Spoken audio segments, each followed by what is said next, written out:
Black Star Network is here. Hold no punches. I'm real revolutionary right now. Support this man, Black Media. He makes sure that our stories are told. Thank you for being the voice of Black America, Roland. Stay black. I love y'all. All momentum we have now, we have to keep this going. The video looks phenomenal. See, this difference between Black Star Network and Black-owned media and something like CNN. You can't be Black-owned media and be scared. It's time to be smart. Bring your eyeballs home. You dig?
Hey, folks, today is Thursday, April 6, 2023. Coming up on Roland Martin Unfiltered, streaming live on the Black Star Network. Tennessee Representative Justin Jones has been expelled from the legislature.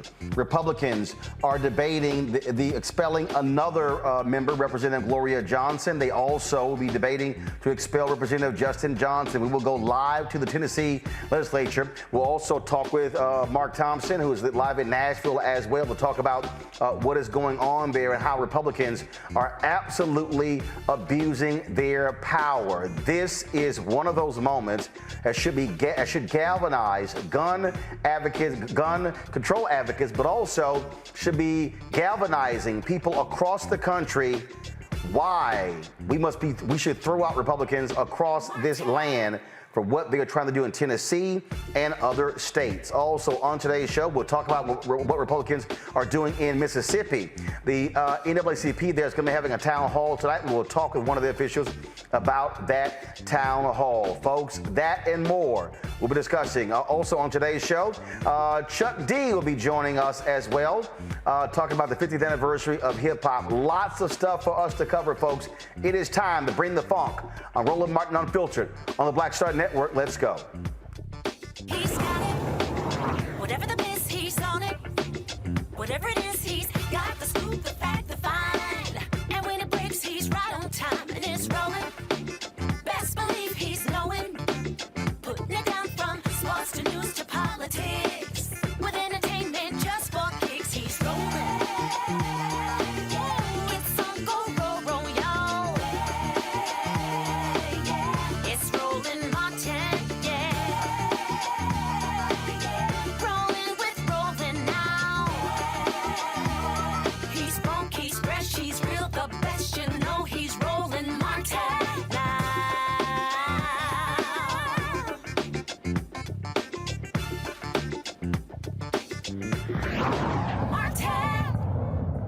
Pursuant to Article 2, Section 12 of the Constitution of the State of Tennessee, I hereby declare Representative Justin Jones of the 57th Representative District expelled from the House of Representatives of the 113th Assembly of the State of Tennessee. Well, folks, about an hour ago, that's what took place in Tennessee, where Republicans, with a supermajority, threw out one of three Democratic members who were standing with protesters last week in the wake of 6 people being killed at a Christian private school, including 3 children. Representative Justin Jones, an African-American, was again expelled by the Tennessee legislature. That has not happened, folks, in a very long time. Why was he expelled? For breaking a House rule. No, not any other crass behavior. Not taking bribes, not sexual assault, but that. When Representative Jones spoke on his behalf, he actually talked about the history and how there are members who have done egregious things and they were not expelled. Watch this. Let's talk about expulsion. For years, one of your colleagues who was an admitted child molester sat in this chamber. No expulsion. One member sits in this chamber who was found guilty of domestic violence. No expulsion.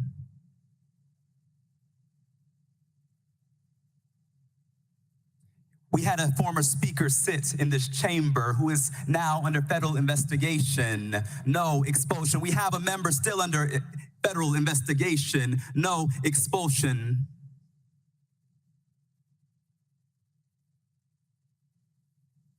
We had a member pee in another member's chair in this chamber.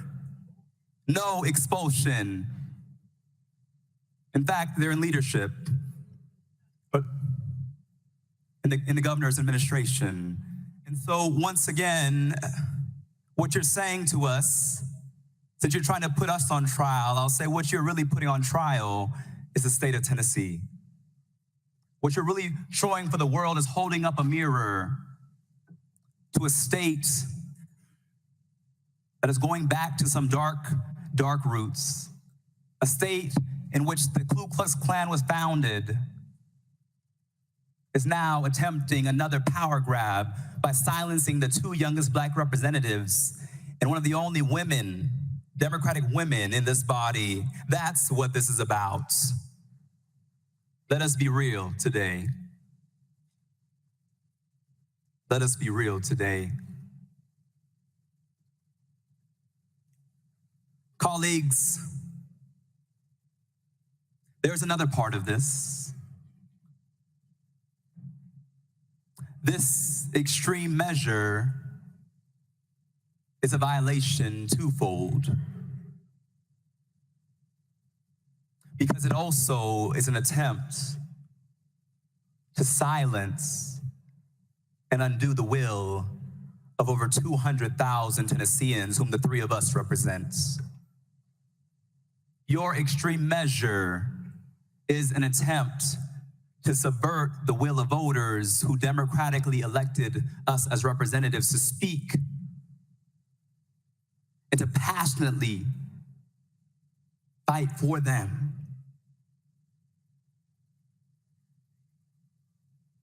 When I entered into this chamber, many members said, "What will you do with this supermajority?" I said, "We will fight for you.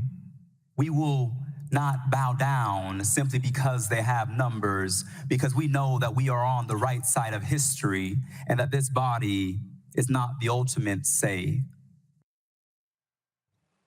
Hallie. Folks, this is a live look at the Tennessee floor where Representative Gloria Johnson is giving her final comments before Republicans vote on whether to expel her from the legislature. I've spent much of my life dedicated to helping children. Appreciate you guys. You just made me get teary-eyed. And I really want to thank you for standing with me, because I know you care about children. And I hear a lot of talk about caring about children, but I continue to hear no one having conversations about things that will prevent gun violence from coming to our doors. There are so many things we could do that would change the trajectory of where we're headed. More school shootings, more church shootings, more Waffle House shootings, all of these, theater shootings. It's happening everywhere, folks. There's one common denominator. It's the guns. It's the people that have the guns, because we are not doing anything to make sure that people who are not safe don't have guns. I'm a gun owner. I have a gun. I took a class so that I would know how to use that gun. I trained with my nephews, a Marine and an Air Force member. I shoot regularly because I think you have to be responsible. It's responsibly stored. It was my father's service revolver. It laid on his dresser every night when he came home, and we didn't touch it. And we knew not to touch it. But we grew up with that. But my father believed in things that we can do to prevent gun violence. My Marine nephew came home from losing his best friend in Afghanistan, went to live with his best friend's family because they were without their child in Massachusetts. And his business was manufacturing guns in Massachusetts. He told me about the restrictions that they had there. And he said, as a gun manufacturer, these are protecting us. These are protecting kids. I sat down with him for hours to talk about what things made sense to you guys as manufacturers and what things did you think were a bridge too far. Not only did he talk to me about it, but he collectively got online with a lot of his colleagues in the same sort of business and sought agreement from all of them. This is the way we get to solutions. But we've got to have those conversations. We have got to be allowed to stand up and speak for our constituents.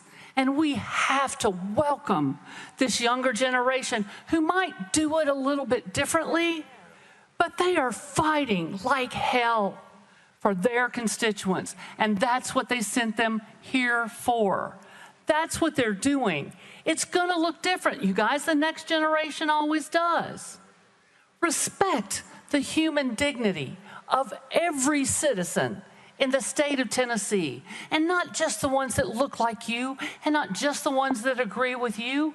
We've done so much damage up here to vulnerable communities this year, and now we're doing damage by not addressing the concerns of the families and the children. I cannot tell you how many phone calls I got from Republicans and Democrats and independents from my district saying thank you. And from outside of my district in Knox County, from many of my colleagues on the other side of the aisles districts, Republicans I heard from. We want action. Our hearts compelled us to come up here for action. We need to allow people to speak for the 70,000 folks that sent them here. And earlier when my colleague said 200,000, he was talking about the combined total of the three of us. That's what he was talking about. So be careful about putting words in people's mouth. I have words.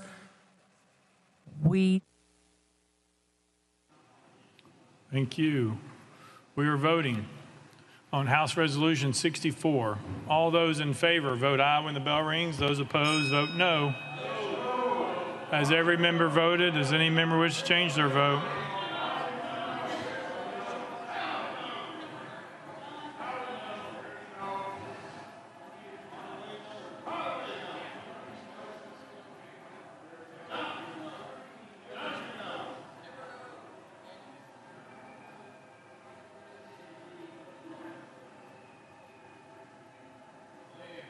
Has everybody voted? Does anybody wish to change their vote?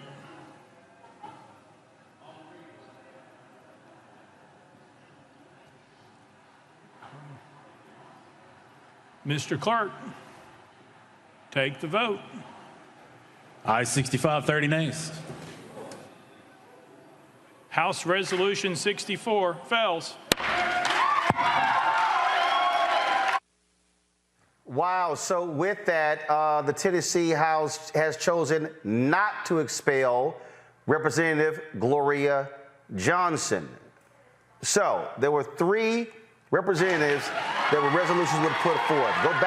Go back to the chamber. Go video there.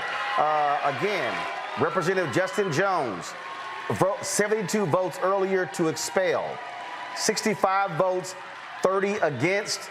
Representative Gloria Johnson not expelled. Now they're going to move to Representative Justin Johnson, the young brother, to determine whether to expel him. Mark Thompson is in Nashville. He has been there.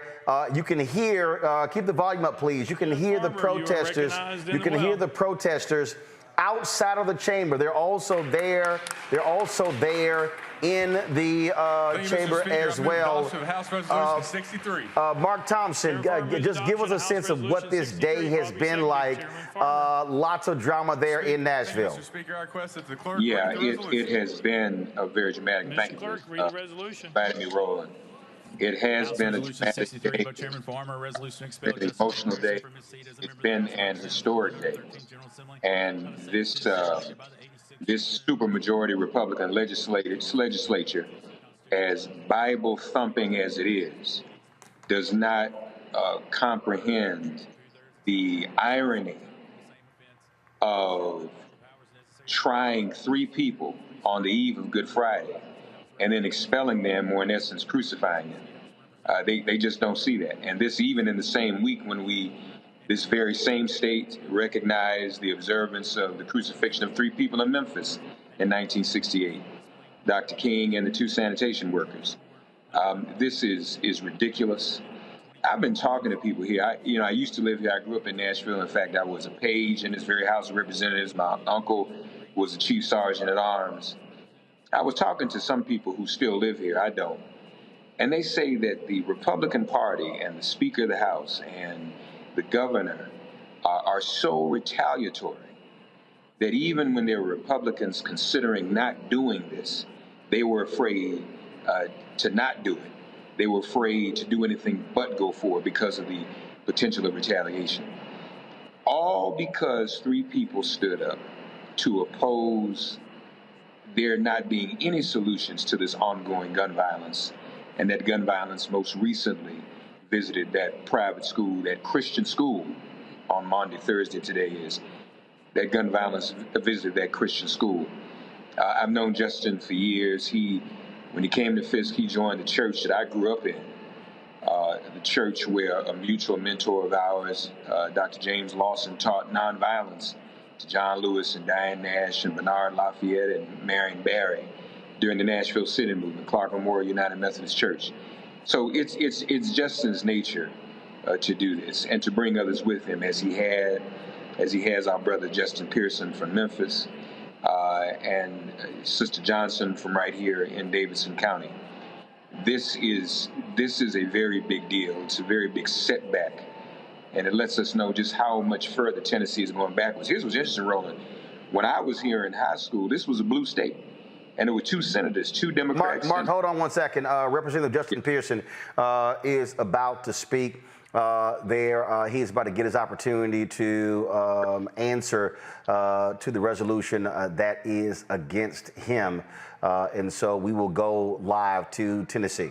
Be it further resolved that copies of this resolution be prepared and forwarded to Justin J. Pearson, the legislative body of Shelby County, the Honorable Bill Lee, Governor of the state of Tennessee, and the Honorable Trey Hargett, Secretary of State. Representative Pearson, you're recognized in the well.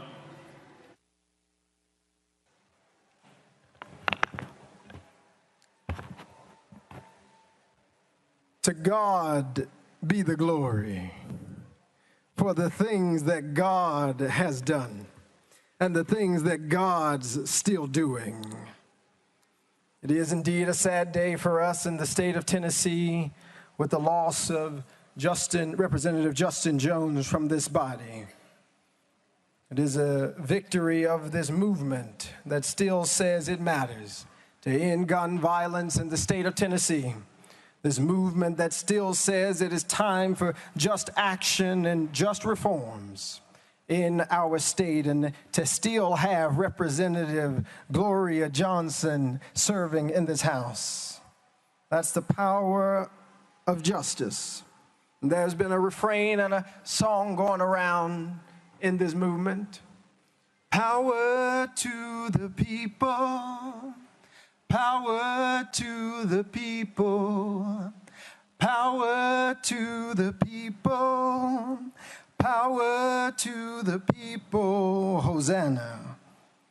The Lord is my light and my salvation. Whom shall I fear? The Lord is the stronghold of my life. Of whom shall I be afraid? When the wicked advance against me to devour me, it is my enemies and foes who will stumble and fall. Though an army besiege me, my heart will not fear. Though war break out against me, even then will I be confident. One thing I ask of the Lord, this only that I seek after, that I may dwell in the house of the Lord all the days of my life, to gaze upon the beauty of the Lord and to seek God in God's temple.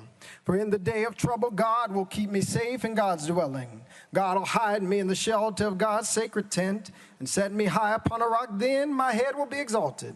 Above the enemies who surround me at his sacred tent I'll sacrifice. With shouts of joy and thanksgiving I'll sing and make music to the Lord. Hear my voice when I call, Lord. Be merciful to me and answer me. My heart says of you, seek God's face. Your face, Lord, I will seek. Do not hide your face from me. Do not turn your servant away in anger. You have been my helper. Do not reject me or forsake me, God, my Savior. Though my father or mother or siblings or colleagues might forsake me, the Lord will receive me. Teach me your way, Lord. Lead me in a straight path because of my oppressors.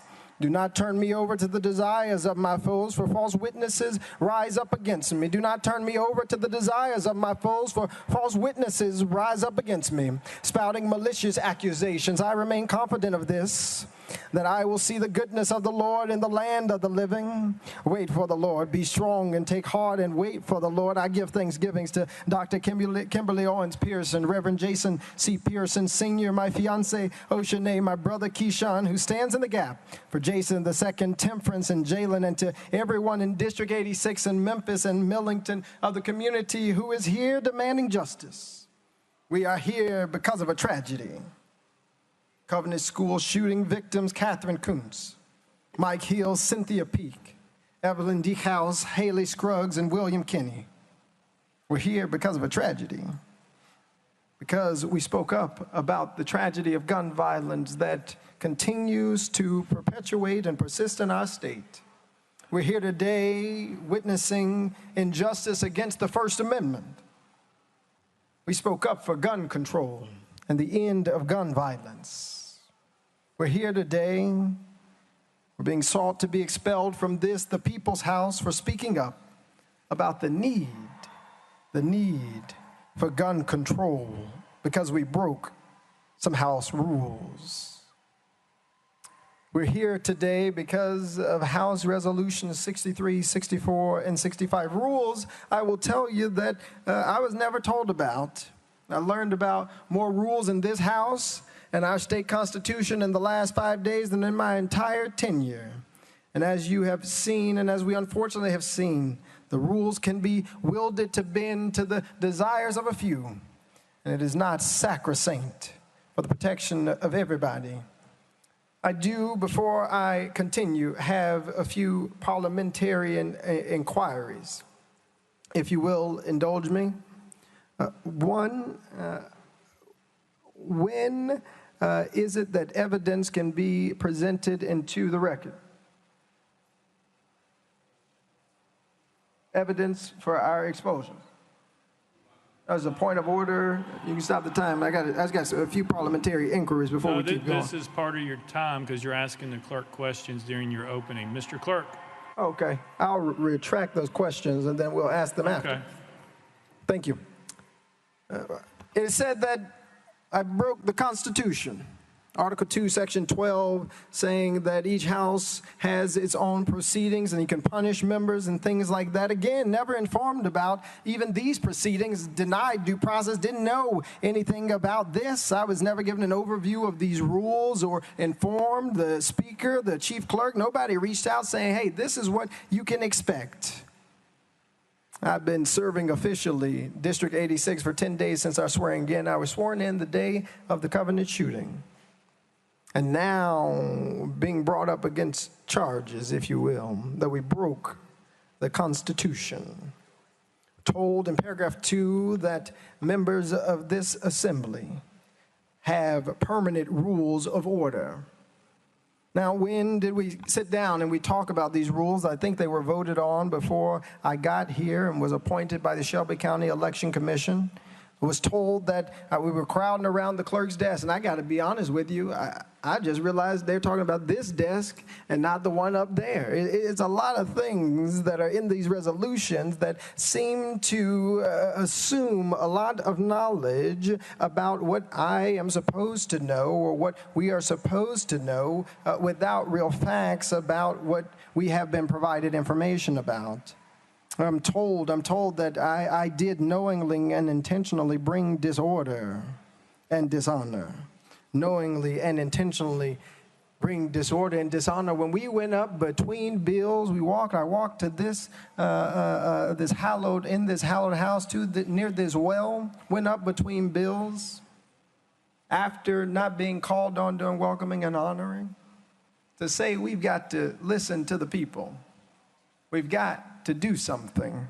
We've got to take action on gun violence. We've got to elevate this issue in order that we can create the necessary change that we need because we're exercising, and I exercise our First Amendment right. We're being told that that deserves an expulsion from the House because it broke a permanent House rule. And still, when we learn that a member of this body broke a permanent House rule in order for a video to be shown, there was no discussion even about what potential retributions might exist. If rules will be sacrosanct, if rules will be the end-all and be-all of this House, then that needs to apply equitably to everyone. But there is something that tells me it is not the rules being broken. It was what we were advocating for that folks have gotten very upset about. That we were advocating for people who have been murdered in our communities. We're advocating for people like my own classmate, Larry Thorne, who was slain by gun violence. We're advocating for people who are suffering in our communities. We're told in this resolution that I proceeded to disrupt the proceedings of the House of Representatives from approximately 10:50 until approximately 11:42. And my fiance, she's a lawyer-to-be, and I have to tell you, if you go back, and this is one of the questions that I have, and we can start working on pulling up, if you look at the video, at 10:50 a.m., this House is in recess. And the question that I'm pondering is it possible for House members to break permanent rules of order when the House is in recess? It's important that we unpack this. After SB 638 was passed at 10:49 a.m., I walked to the well, and the speaker section immediately said, "You're out of order. I call for a 5-minute recess. Leadership, come up here." There was no disruption of any House proceedings or business. We were in a recess where members were relaxing, went for walks, left the chambers, ignoring the cries of people asking for gun reform, asking to end gun violence. I didn't disrupt proceedings between 10:50 to 11:42 because it wouldn't have been possible. We were in a recess. But if you want to count the recess and say that our peaceful protests for red flag laws, our peaceful protests for gun control storage laws, our peaceful protests for the safety of kids like the ones at Covenant, our peaceful protests for the communities that we serve and the people that we represent deserve expulsion, then let's go through the timeline. There was a 10-minute peaceful protest on the House floor. And it was at exactly 11:04 where we walked back to that room with Leader Camper. Again, in the resolution, it says that we refuse to leave the well. In fact, all of the quote-unquote protest, except for maybe the first second or two, was called during a recess. And we still finished the business for the day. You keep going, and they say that we shouted and led chants with citizens. They said that we refused to leave the well. We had signs displaying political messages, and none of us believed that we were doing anything to deserve expulsion from this House. Speaking up on behalf of the last, the lost, the least, those who've been left out, those who've been ignored, those who've been silenced, but who refuse to be silent any longer, does not deserve expulsion from this House. The mic was cut off. We did use a mini bullhorn to listen and to project to the people in our community who were asking for change. The reality is, we were told this happened in the open presence of witnesses, but the gallery was cleared. The video and audio during this time, and you can see this with the chief clerk, and we can pull up that video. The video and audio during this peaceful exercise of our First Amendment was not even broadcast online. We're told that this was disorderly behavior and it justifies expulsion. Well, I've been looking, colleagues, at our permanent rules of order. And if you read Rule 19 of the permanent House rules that this body has voted on and have been mentioned several times today, there is a blatant contradiction in these resolutions that are asking for our expulsion and the permanent House rules for the 113th General Assembly. If you go to section 19, transgression of rules by member. Transgression of rules by member.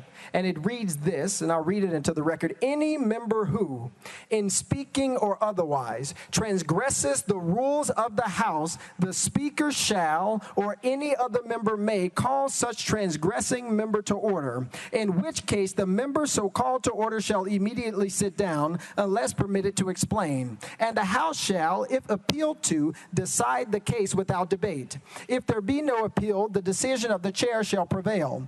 If the decision be in favor of the member called to order, such member shall be permitted to proceed without leave of the House. If otherwise, such member shall not be permitted to proceed. And here's the important thing, and which is really important for we who are being told we deserve to be expelled because of a breaking of these rules. In case Any member objects and continues, stays at the well, you might say, for more than 30 seconds or something, without leave of the House. And if the case require it, such members shall be liable to the censure of the House, not expulsion. Those are the permanent House rules we voted on, or I've been told. It is not the fact that we walked up to the well. It was what we came up here talking about. That's what's at issue here.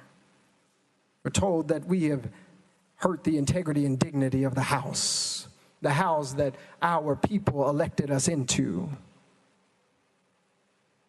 We've received letters from Evan and Johanna and Evabel, Lucy, Heron, Nuseba, Lily, Makada, June, Jana. We've had folks like the Robinson family, the Fitzgeralds and others who come and reached out to us and said, thank you for standing up for right. Thank you for speaking up for such a time as this. And the reality is each of us have a responsibility to do so, to speak up for such a time as this.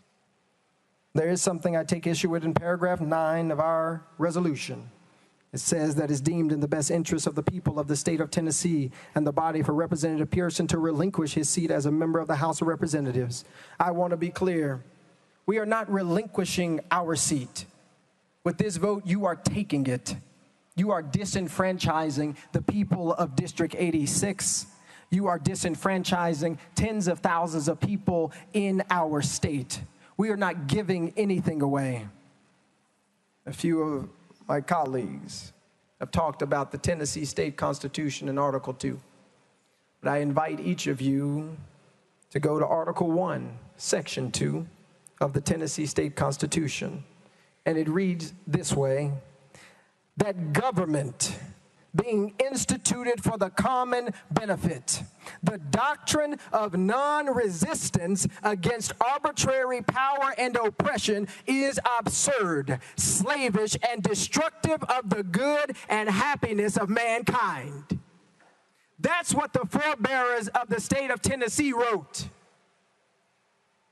That's the Constitution you're talking about, where they said that to have non-resistance against arbitrary power, against house rules, not criminal acts, is oppression, is absurd, leads to the destruction of the good and happiness of mankind. We've heard from thousands of people asking that we do something about gun violence. We must answer them. Whether it be in Memphis or Millington, whether it's conversations with folks like Mama Easter Knox or Sarah Gladney, or thousands of people in this chamber, outside this chamber, and up top, who are saying, we've got to do something. We've got to do something. It is those who are demanding and should be telling us what's in the best interest of our people. And what is in the best interest of our people, from what we have heard, is the end of gun violence. What's in the best interest of our communities and of our people are folks who are willing to pass just legislation. It's folks like those grandmothers who couldn't make it today but are watching today, who want to be ensured that they will be safe and our communities will be safe.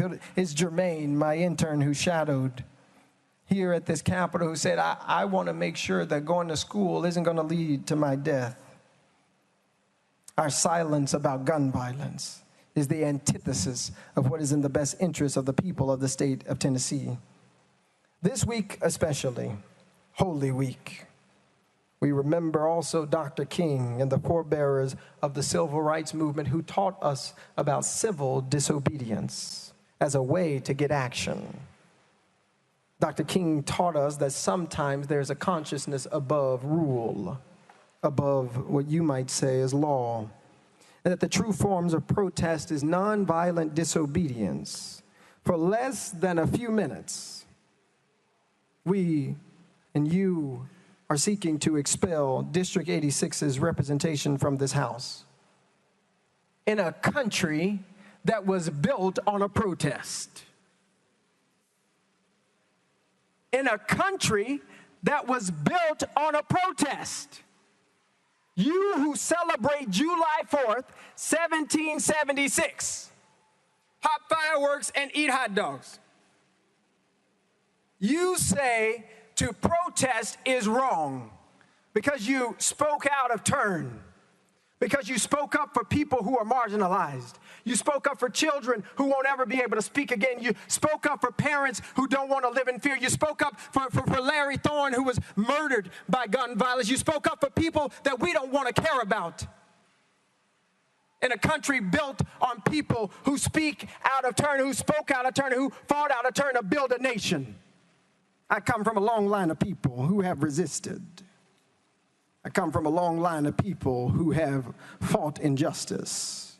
I come from a long line of people who know what it means to face adversity in difficult days, who knows what it means to have words that mean something, that doesn't call peaceful protesters insurrectionists, doesn't call people who advocate for the end of gun violence the folks who would actually kill law enforcement officers, talking about children and teens who are being persecuted by the words that we speak. And I must say to you, as I wrap up this portion, that we all have a responsibility. We all have an obligation to do what is just, to do what is right, and to do what is fair. And what I can promise to those of you who have cried today, those of you who mourn the seeming end and assault on our democracy, what I can say to folks who are worried about whether or not, as one sign said, am I next? What I can say to you is that the movement for justice can never die, because the heart for justice can never be killed, because it lives and it beats in each and every one of us. It cannot die because we will not let it die. I'll tell you that folks have tried to kill it. They tried to put it on a tree called Calvary. They tried to kill hope and love, but resurrection is always guaranteed after persecution.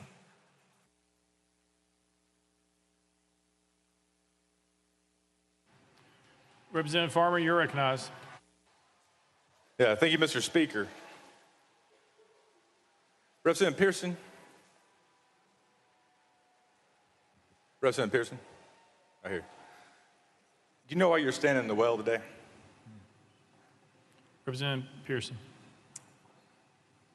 Yes, hold on one second.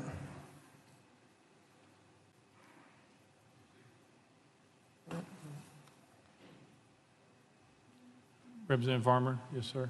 Folks, you're watching live coverage of the Tennessee Legislature. Yeah, I was just going to ask pause my time if he's going to. No, I'm actually debating not doing what y'all typically. Representative Pearson. Whether to expel. Yeah, I'm actually not trying to run out of your time. Representative Justin Pearson. Earlier, they expelled Representative Justin Jones, and they voted not to expel Representative Gloria Johnson. Because I came to this well using our First Amendment rights to speak up after the violent killing with assault rifles of beautiful human being Catherine Coons, Mike Hill, Cynthia Peake, Evelyn Decows, Haley Scruggs, and William Kinney. Representative Farmer. Thank you, Mr. Speaker. No, you're wrong. You're in the well today because you broke rules of decorum. Wouldn't you agree? Representative Pearson. I believe I'm in the well today because you have put forward a resolution that says that it's more important to expel voices of dissent than do the work of justice, which is fighting to end gun violence in the state of Tennessee. I believe that I'm in the well today because I, with the courage of ancestors and family and loved ones and communities, stood up and spoke up for folks like my classmate Larry Thorne, who can speak no more because of the proliferation of guns in Tennessee. I believe that I'm in the well today because you have decided that it is not right to have debate. It is not right to listen to the voices of the minority. I believe I'm in the well today because on the day that we wanted to honor the thousands of people who protested, we were denied that opportunity. I believe that I'm here because you feel in your heart that it is right to persecute someone who has committed no crime who has only broken what you call a House decorum rule, which according to Section 19 of the House Permanent Rules of Order say that at worst the thing that should happen is censure. But instead, you have brought forward a terrible resolution to deprive and disenfranchise thousands of people in Shelby County of a representative who will and can speak and advocate for them. And I believe, Representative Farmer, that that is wrong. Representative Farmer. Thank you, Mr. Speaker. And I want to just remind you of a letter you sent the members of this General Assembly on April 3rd.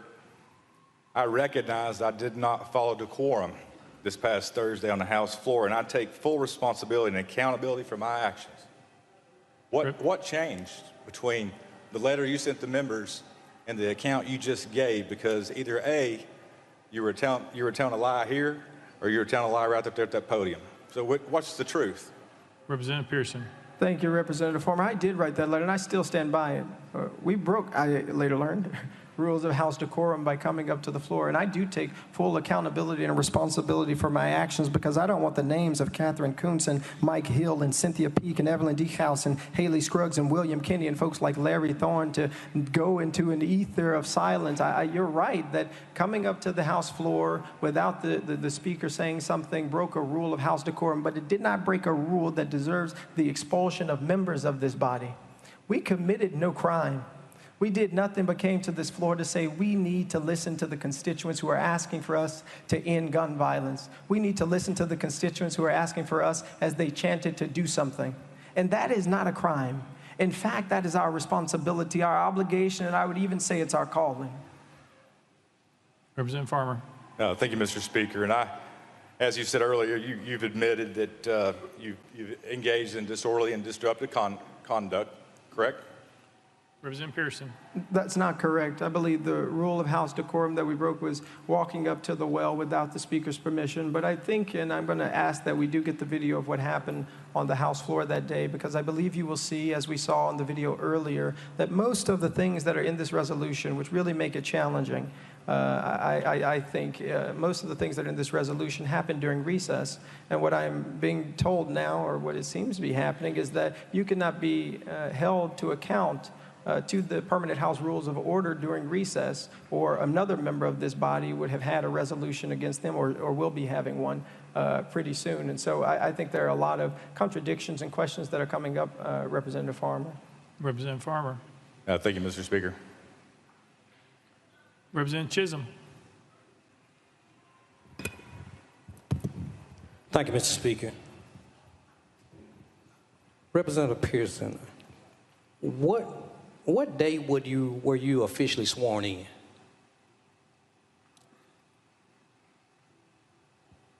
I'm sorry, Representative Pearson.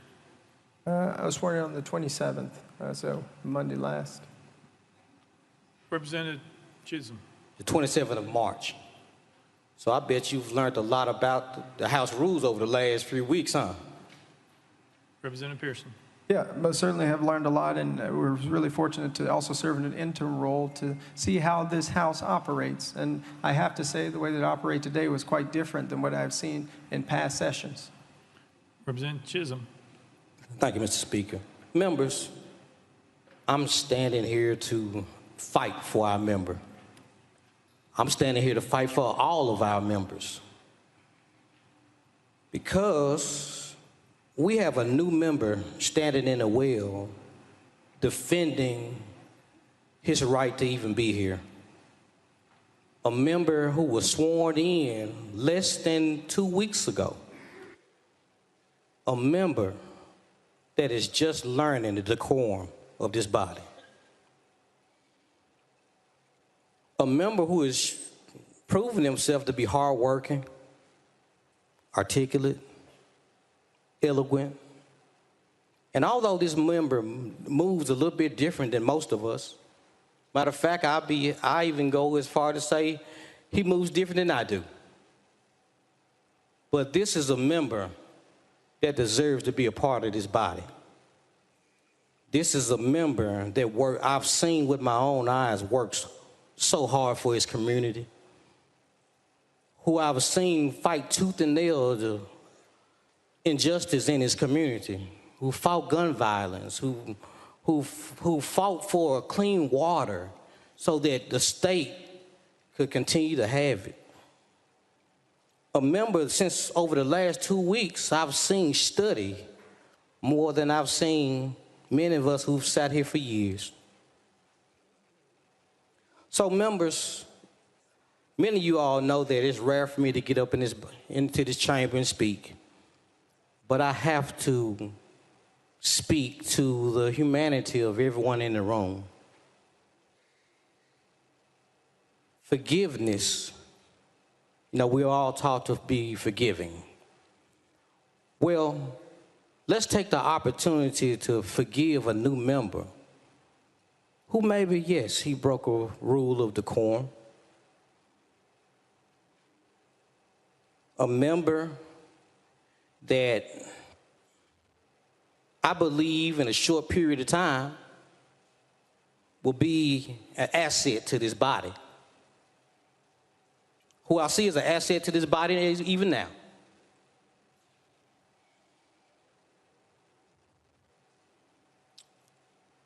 Members, we've seen, it's been said many times that we've seen many members of this body violate rules and are still here, who violated decorum in a much severe manner than a member just standing in the podium, who are still here. And members, let's remember that as we talk about forgiveness and as we talk about the member in question right now, let's remember who's watching us right now. Let's remember who's in the hallway. And let's not forget about those children that lost their lives. Let's not forget about the reason he felt like he had to get in the well. Because when a generation is penalized for telling the truth, we teach them how to lie. So, members, let's be careful what we're teaching, not only the people who are here at the state capitol right now, not only the people of Tennessee, but remember, please remember, there are people all over the world who are trying to find examples of Tennessee that they can copy and use for themselves. And let's Folks, not we're continuing our live coverage of what's happening in Tennessee. A few moments ago, Representative Gloria Johnson, who they chose not to expel, was asked the question, why did she not get expelled, but Representative Justin Jones did? This is actually what she had to say. I'm going to pull up in a second, folks. My panel: Greg Carr, Department of Afro-American Studies at Howard University; Reese Cober, founder of Black Women Views, of course, hosts her own show on Sirius XM on Saturdays as well. Glad to have them here. Reese, listen to what Gloria had to say. Yes, and we're going to fight hard to. Yes, and we're going to fight hard to get him back.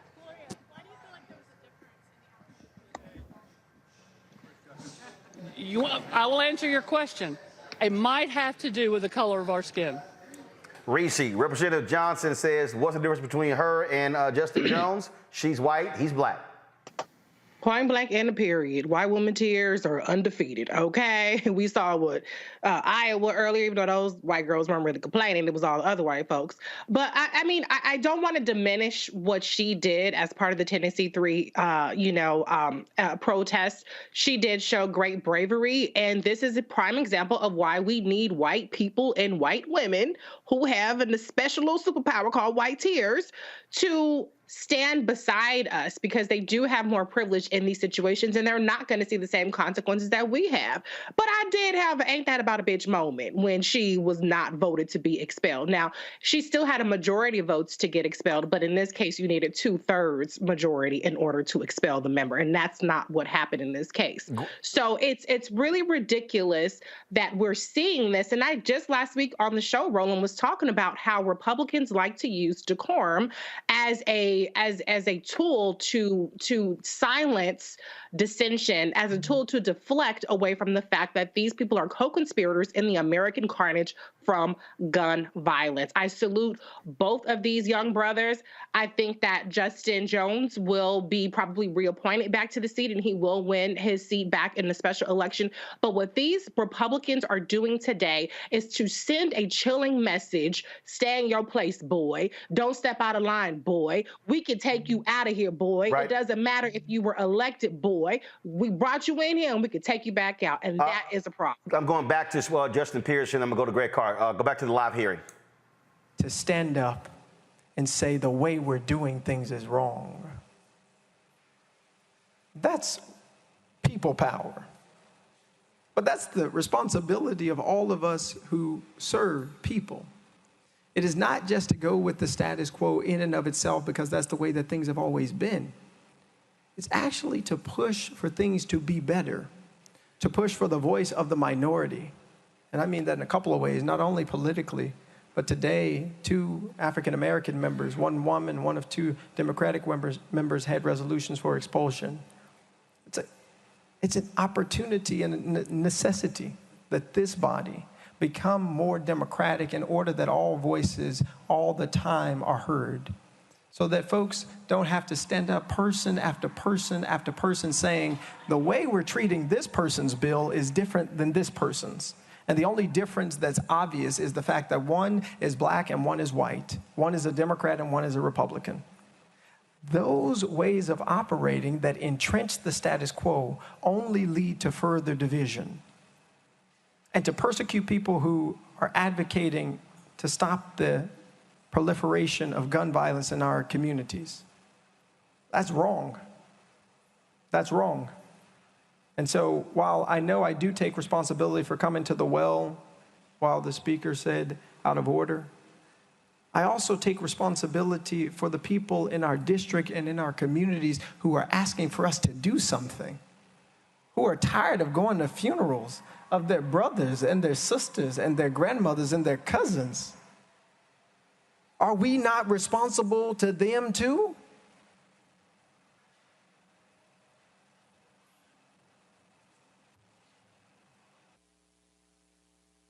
I'll take any other questions. They're going to continue the questioning here. Greg Carr, I want you to jump in here as well. Look, this is your home state. You see exactly what's going on. And here you have, again, one of these Republicans who are trying to jam up. Just listen to this crap, then let Greg comment. Go. It wasn't an easy thing for me to do. But I'm hearing you blame this on your youth. But just because you don't get your way and you grab a couple friends doesn't mean you can come to the well while we're conducting business in session. Other members are waiting to have their bills to be heard. They have constituents too, 60, 70,000 times another 80. Millions of people. Just because you don't get your way, you can't come to the well, bring your friends, and throw a temper tantrum with an adolescent bullhorn. It doesn't give you the right. Greg, the reason I find this hilarious, we've heard other folks talk about how there have been temper tantrums on the floor, how a former Speaker of the House was elected who had to have state troopers escort him to and from his office. Really? Yeah, Roland, as you can imagine, I'm really not in the mood tonight. I had a visit from about 50 students from Atlanta to my afternoon class. I came soaring, and then I come in to hear this damn hillbilly. This punk-ass Andrew Farmer from East Tennessee, a graduate of the August East Tennessee State University, and got his JD from the Thomas Cooley Law School in Lansing, Michigan, not worth the paper it's printed on. This hillbilly with his hair slicked back and some glasses he borrowed from CVS or wherever. This hillbilly talking about decorum. This hillbilly pointing with his fake Burberry tie and his punk-ass shirt on and looking a little bit punkish. You see, these are not people to talk to. They must be overrun. You understand? Look at this hillbilly. Looking at that young brother. Looking at Brother Pearson, not even 30 years old, 27 years old, out of Memphis. Went to Bowdoin University in Maine, Bowdoin College in Maine. Now, yeah, his preacherly cadence I might find a little contrived, but I'm from Tennessee. I know what preachers sound like, and I'm not going to, And Justin Jones, he's from Oakland. He's got a bit of a style himself. But you know who was given the most eloquent moment today? It wasn't even Gloria Johnson, who I agree with Reese. She's a white woman. It's just she didn't have to get out. Plus, she talked about guns. Jesse Chisholm. Jesse Chisholm, who's 43 years old. Jesse Chisholm from Nashville. He went to Overton. I went to Hillsborough, right around the corner from where those 6 got shot, by the way, last week. Jesse Chisholm, who went to Morehouse. Jesse Chisholm said something very moving as he defended his brother. Jesse Chisholm represents District 85. Justin Pearson represents District 86, West Tennessee. In Memphis, Jesse Pearson said, you know, he moves different than I do. He moves different than I do, but that is no reason to expel him. He said, I have to speak to the humanity of everyone in this room. That's what Jesse Chisholm said. And let me end with this, Roland. In the words of Malcolm X, Brother Chisholm, you're speaking a language they don't understand. You see, these are the devils who worship at the shrine of Nathaniel Bedford Forrest. Yep. When those young representatives tried to get that bus removed, these are the crackers, you understand? I'm using cracker very deliberately now, not in a pejorative sense, but in the sense of class, the way the rich of Georgia and Tennessee and Alabama refer to the poor whites, the red necks, because the sun baked down on their necks and turned them red in the dirt. These are the ancestors of Andrew Farmer who worship the Ku Klux Klan. There is no common language, Representative Chisholm. God bless you, brother, in this Easter week for you saying I have to speak to the humanity of everyone in this room, but they are not all human beings in this room. These devils are out for political lynching. And the vice mayor of Nashville has already called for a special meeting of the Nashville City Council on Monday.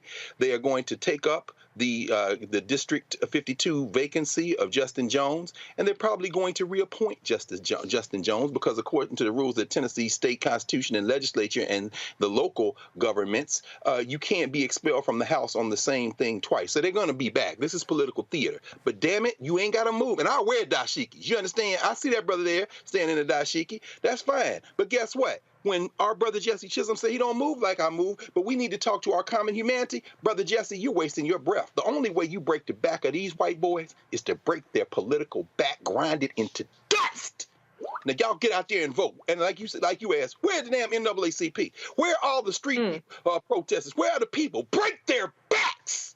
Send their asses home. Break their backs. They cannot be discussed. This is the end of any discussion with these hillbillies. The world should be watching this today. I have no idea where in the hell where the Tennessee NAACP is. I asked that question.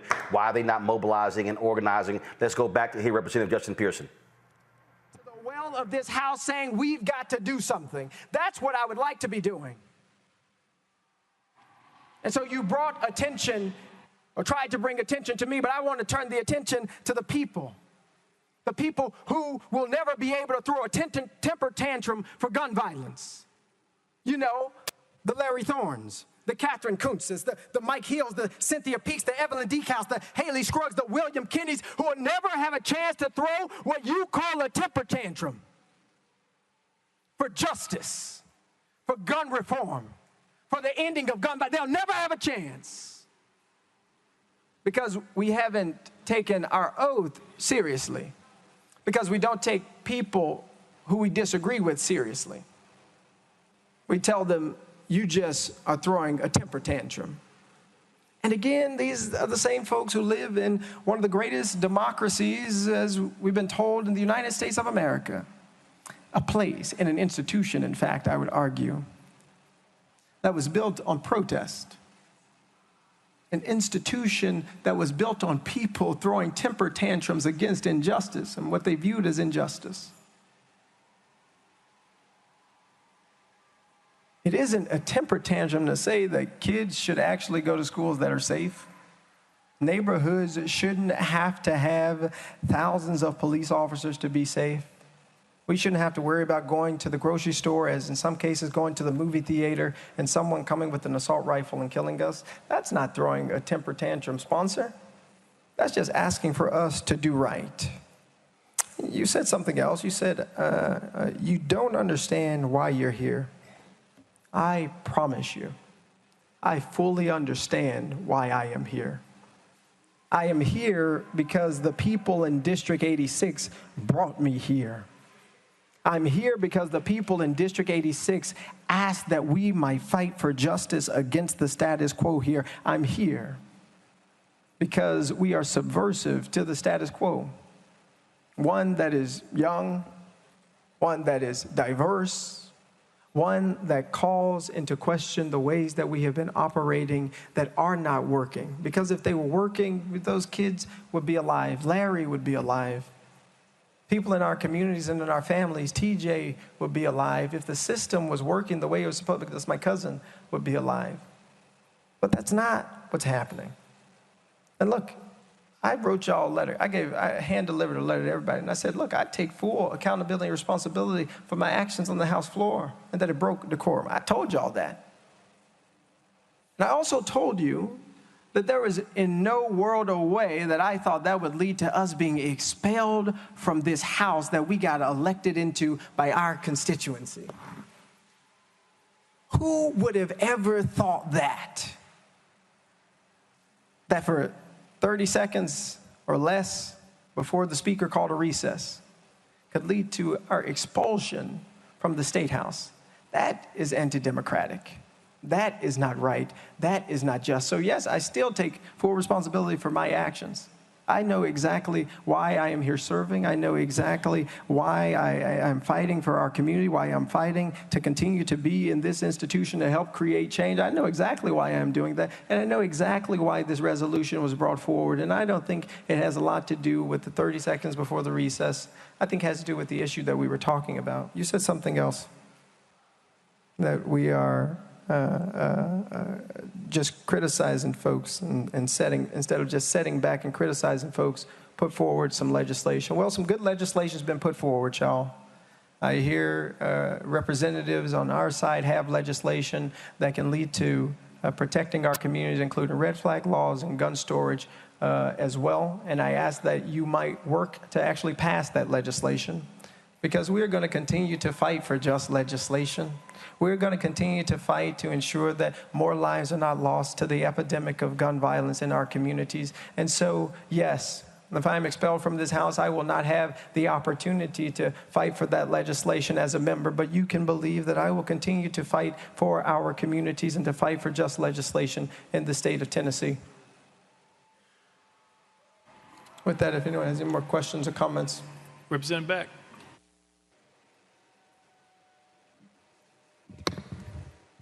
Thank you, Mr. Speaker. I've been trying to get the podium all day, but I've been cut off, and I know that's part of our democracy. But I wanted to just talk to y'all real quick about when I wasn't here. We've had 3 cases now, 4 of people being expelled from the House. The only one that I've been at was Jeremy Durham up until Representative Jones earlier. But Jeremy Durham, about half of y'all were here then. I kept hearing that Jeremy Durham did not have his due process. Do you remember that, the ones who were here? Due process, due process. So let's talk about due process just a minute. Due process is under the Constitution, where if we take your life, liberty, or property, there's a process that the government has to go through. And obviously, we're not sentencing him to death. Obviously, we're not taking his liberty by sending him to jail. But we are taking his property. His job is his property. His elected position in this House is his property. And because of that, and we are a government entity. Now, folks, we're going to continue to monitor this. When you heard them say, you just heard the speaker here reference Representative Jeremy Durham. Jeremy Durham was a member of the legislature there in Tennessee who was accused of sexual misconduct. Okay, guys, sexual misconduct. So let's just be real clear what we're talking about here.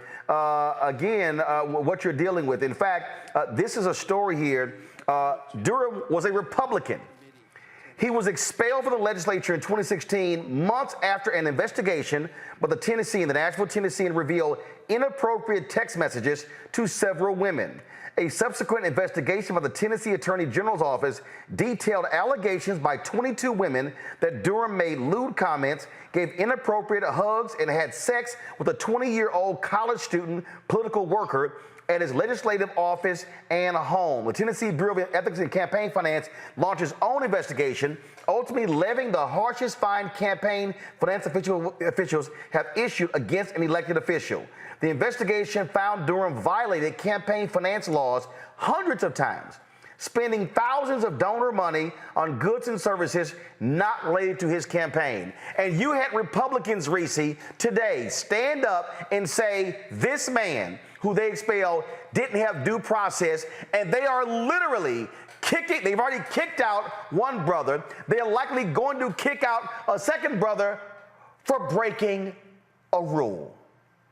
Go to hell, bitch. This is a straight up Klan meeting at this point, and the gaslighting is ridiculous. I mean, he was giving way like we lynching your boy. I mean, you just gonna be out of a job, boy. You know, it's so fucking racist and disgusting the way that they're trying to be clear the black men, because the white lady, bless her heart, Representative Gloria Johnson did not lose her job in this point. She doesn't have to go through the whole situation again. This looks like a Klan meeting. It's so racist. It's disgusting, but they can get away with it because who gonna check them? Tennessee is one of the least voting states when it comes to youth turnout. 13% of the youth in Tennessee vote. When it comes to the greater electorate of registered voters, 38% of Tennesseans vote. And so this is the kind of Klan leadership, not leadership, that you get, the kind of fascism that you get when you keep your ass at home and vote. And there's no surprise, too, that the people that they are targeting to disenfranchise are black districts. Representative Pearson's district is 40-something% more black than the average Tennessee state district. The same goes for Representative Johnson, who was expelled. And so they're trying to send a message to not just these particular gentlemen, but to the voters.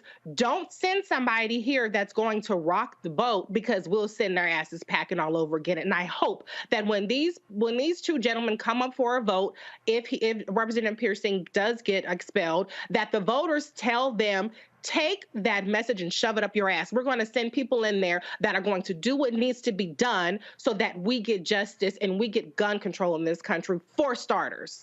Greg, if I'm the White House, you know what I'm doing? I am inviting all three of them to the White House tomorrow.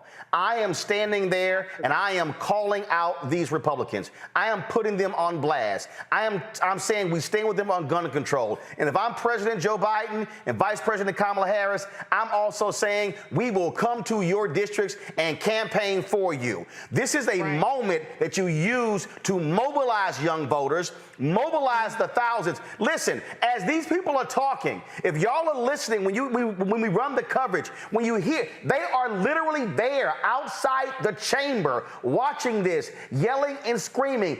This is an opportunity for Democrats to use this in the state of Tennessee to mobilize and organize. And guess what? Yeah. You might be able to break the supermajority there in Tennessee. But if they do not take advantage of the moment, Greg, then you lose it. Absolutely, bro. I don't know if they're going to do it. Let me tell you, my position on this is very well known. The United States of America is a criminal enterprise. It is going to implode. The only question is when. Will it be 100 years from now, 50 years from now? And I say that as a preface, not because anybody doesn't already know that, but I'm saying that because what you said is also true, Roland. I don't walk away from the table simply because I know enough history to understand what happens to a place like this. I don't walk away from the table. This would absolutely be the time. But here's the problem. You know, Joe Biden believes in something that doesn't exist.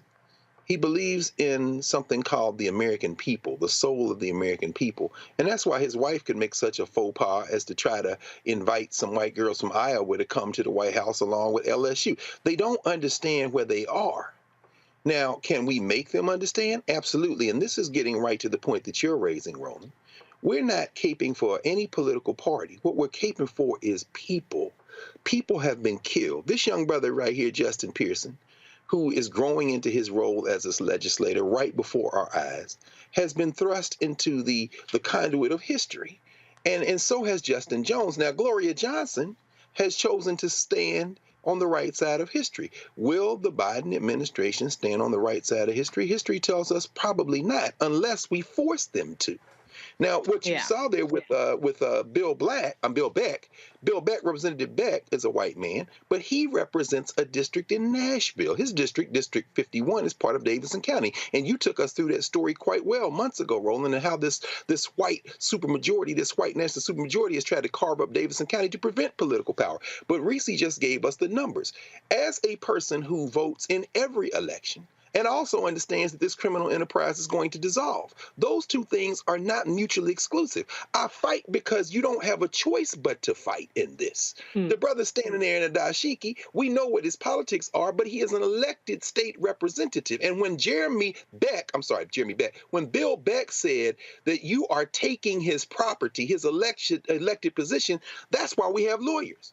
Perhaps the greatest Black legislator in the history of that funky-ass legislature that sits literally on John Lewis Way in downtown Nashville, perhaps the greatest legislator who has ever walked in those halls, is named Avon N. Williams, Jr. Avon Williams was a lawyer and a Tennessee state senator, and at one time they called him the most hated black man in Tennessee because he was the lawyer that forced them to desegregate in Tennessee. He was the lawyer that negotiated and forced them to merge the University of Tennessee, Nashville with Tennessee State, and Tennessee State took over the University of Tennessee, Nashville. He was hated, but he fought in there with both fists. In that tradition, we have to overrun these white boys. You've got to participate in democracy for it to work. And I'm trying to explain to people, we've got to go back to their Tennessee, and we're showing you this. I know what other networks, what they're not doing. That's why we actually have our own. We don't have to depend upon them. Folks, listen to me clearly.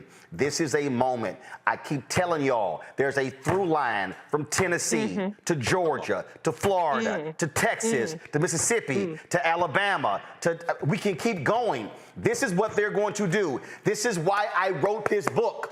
What you are seeing right now, y'all, is white fear. How the browning of America is making white folks lose their minds. It is happening. And if you sit your ass on the sideline, if you keep listening to these old yahoos, and let me go ahead and say it, where's all the punk-ass new black media people? Are they standing with Justin Jones? Are they standing with Justin Pearson? Do they have their back? No. Are they broadcasting right now? No, they're not. You know why? Because they're not serious.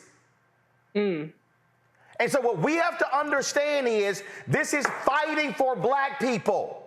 When they expel 2 black members, they are targeting black people. Period. Black people elected Justin Jones and Justin Pearson, and they're saying we don't want them in our midst. That's right. You heard what one of them told Justin Jones to his face, calling him a disgrace. If we vote our numbers, we can run the table. But you cannot be demanding you want tangibles if you do not vote, because it's guaranteed you'll never get it. Back to Tennessee.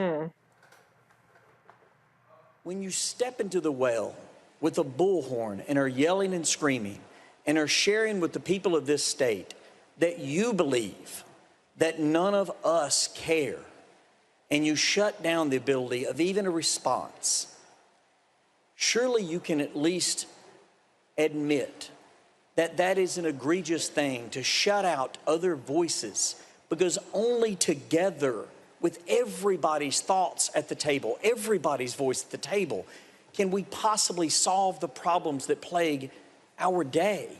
Every single voice is important. Yours, mine, everyone's. Does it not matter to you that in doing so, you shut down every other voice and elevated yourself even above the very families who were going through hell because their loved ones were killed? And it appeared to us as if in that broach of protocol, Y'all to know that earlier, when it came to Representative Jones, they cut off debate. So he's saying that they shut off voices. They would not let everyone who sat up to talk because they simply called the question. This is exactly what they do. What you're seeing is white Republican performative politics right now. That is what they're doing. Y'all, they literally walked up to the damn podium. We had other members describe Fights breaking out.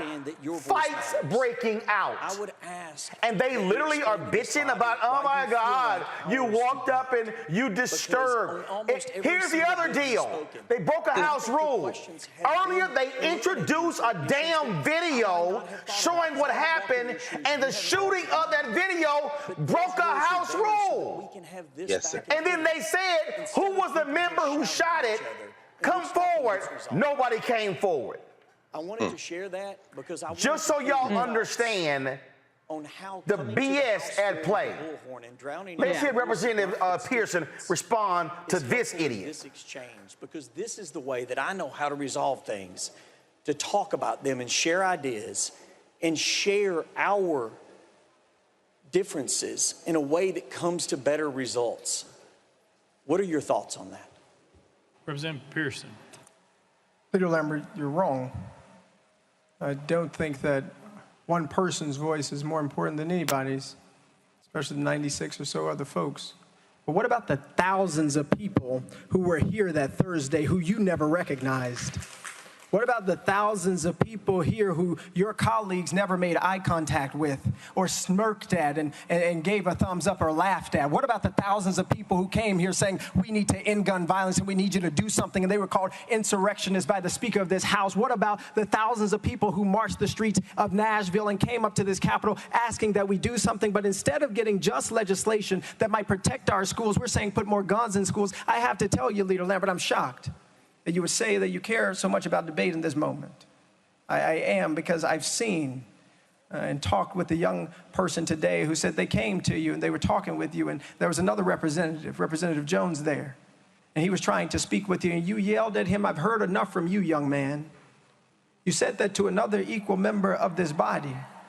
And so it is hard for me to now listen to you, a person who has yet to put forward legislation that I believe or that I think has had the true input of other members of this House and other members of this body's input that could actually help protect and save our communities. I haven't heard you talk about the red flag gun laws that you're ready to propose. I haven't heard you talk about the gun storage bills that you're ready to propose. I haven't heard you talking about those things or putting resources or money towards our communities that are suffering from gun violence. I haven't heard you do those things just yet. And so it is very difficult for me to stand here now for you to think that I am trying to elevate myself above the people who were killed at Covenant or my own people, like Dr. Yvonne Nelson or Larry Thorne or T.J. Crutcher. It's really difficult for you to look me in the eye and tell me that I'm putting myself above people who have been killed by gun violence, who I know personally and who I don't know personally but advocate for. When in this House, on that day when we returned, instead of putting forward just legislation, we moved on as business as usual. We had only one representative to speak about the shooting at Covenant, and we moved on. So don't tell me, sir, that debate is so important to us when you didn't stand up and tell the Speaker, we need to make sure that all members can speak now. Go ahead, Leader Lambert. Leader Lambert, the first 5 ran out. That was his 5. We'll put you back on the list and come back to you. I'm sorry. Sorry. No, we don't. We'll come right back. It's fine. We'll be back in 5 minutes or less, potentially. Now, I just want y'all to know, this little nice, folksy-ass Speaker of the House, Reese, this is the son of a bitch, and I'm saying it for a reason, who went on radio and said what they did was akin to the insurrection on January 6, 2021. That's literally what he said. And so he's standing there acting as if he is this partial observer, and when in fact that is not the case. He couldn't even admit to a local TV station when he accused them of inciting violence. They asked, what evidence do you have? He literally had none. We ain't falling for this all shucks, folksy bullshit that these motherfuckers is trying to pull. Come on, we know what y'all are doing. And now you're trying to act like, oh, well, them's the rules and and try to go by the book. When, you know, any other time, you would have let him go on ahead and keep digging himself into a doggone grave. But I just want to address your earlier point about the White House leadership on this. President Biden did put out a tweet. I haven't seen anything from VP yet, but you are absolutely right. This is the time where they need to be showing real leadership on this. This is the time where they need to be sounding the alarm. It should not only happen when dead kids are on the news. This is literally fascism happening in front of our eyes. You don't have to wait until you can charter a gas up Air Force One or Air Force Two and get down there. Get on TV right now. Get on TV right after this has concluded and bring more attention to this and to the celebrities out there that are going to hashtag it. Don't wait till the t-shirts arrive in the mail and the sweaters and the swag with the Tennessee 3. Don't wait for it to arrive in the mail to say something. Say something right fucking now, because this is an emergency red alarm fire that we're seeing, and it's escalating the more that we let it get away with it. Again, I'm imploring y'all. Y'all have to understand what is going on. We are seeing this in Florida. We're seeing in Florida, they're trying to change election votes. In Texas, they literally are trying to get rid of early voting locations on college campuses. We're seeing what is happening all across this country. Y'all need to understand this is real. And if you sitting around, look, ProPublica just dropped a story today how a billionaire Republican has been flying Clarence Thomas and his wife all around the country to their private resort on their planes. He's had cases before the Supreme Court. Do you not see what is going on? Do you not see it? I'm telling y'all, there are state elections happening. There are mayoral elections happening. The mayor of Houston has an election in November, okay? You've got Virginia legislature where Democrats could take control of the Virginia House. The only reason they are stopping Glenn Youngkin right now is because they have a slim majority in the state Senate. All y'all who keep saying voting don't matter, you are a damn lie. There is not a single issue any of y'all, I don't care who you are. You can call yourself HOTEP, you can call yourself ADOS, you can call yourself FBA, B1, non-aligned, Me Phi Me, any fraternity, any sorority, any group, does not matter. You cannot name me a single issue in America that you care about that politics is not involved in. There is not one. Period. Not one. Not health, not economics, not anything. Politics has a role in it. And if black folks use the power of our vote, our numbers, we can absolutely change the game all across the South. Absolutely. All across the Midwest. But what cannot happen is when we spend so much time and energy giving a fuck about some reality show or hip-hop or love it. I don't give a damn about no housewife, no Love and Hip-Hop. I don't care about no Ready for Love, none of that stuff. When you cannot have your children educated, when they're cutting school menus, when they're cutting free lunches, when they're cutting out things that absolutely matter, when they're not funding Medicaid expansion, when they're not caring about the poor, when they're not doing any of those things, then all of a sudden folks are like, oh my God, what's going on? Because your attention was on the wrong damn thing. Absolutely. What you are seeing live, folks, go back to Tennessee. What you are seeing live is literally Republicans in America saying, we got the power to shut you down, and I don't care what you do. And if y'all think this is the last time you just saw a Democrat go to the Republican side, now they got a supermajority in North Carolina, can override the governor's veto. There was a supermajority in Wisconsin, can override the veto. There was a supermajority in Texas, a supermajority in Mississippi, a supermajority in Alabama, a supermajority in Florida. Come on. Y'all, this is happening in real time. And maybe some of y'all should be like my shirt, I'm not the right kind of black. Let's go back to Justin. We are in a movement rooted in love. The movement for justice, the movement to end gun violence, the movement to end poverty, to ensure every kid gets good education, the movement to ensure everybody has access to health care. It's rooted in love because it's rooted in the belief that every person has value. And I know that that's countercultural or that's subversive to some people's way of thinking, but it is rooted in love. And that is how we can, and that is the way we must operate. But I want to speak to this because I don't know what's going to happen. But I'll promise you that it's all right with me. What I will say is that those silences that my colleague is talking about, it's an institutional problem. And I see a lot of chairmen here talking and a lot of other leaders here of the party that's in positions of power right now. And I'm really speaking to the chair folk. Y'all have a responsibility to make sure your committees still are democratic. I've watched the committee hearings, and oftentimes, you get folks calling the question before any other colleague gets to ask any question, even when they have valid points. You get folks, I came up here last year fighting for this environmental justice legislation. We had 6 people who were supposed to speak on the committee, and it turned into miraculously just 2. Upholding the ideal that all of us want for democracy, the idea that folks died for and that they fought for and that they cried for and that they gave their lives for. Folk like my granddaddy who fought in World War II in Vietnam. Folk who have given and sacrificed for this country. The responsibility to hold together this democracy does not just fall on the hands of the people who are being persecuted. It's actually the people who are in positions of power. Because when you don't, you abuse the power. And this resolution sponsored, this is, in my eyes and many folks' eyes, an abuse of power. But I would say to you, no matter what happens, I'm all right. But I want y'all to know who remain. That each of you have an obligation to stop turning the people's house into your own club. That the folks who sit in committees with you, who got elected just like you, who swore the same oath that you swore, they deserve a voice in these committee rooms, and we deserve a voice on this House floor.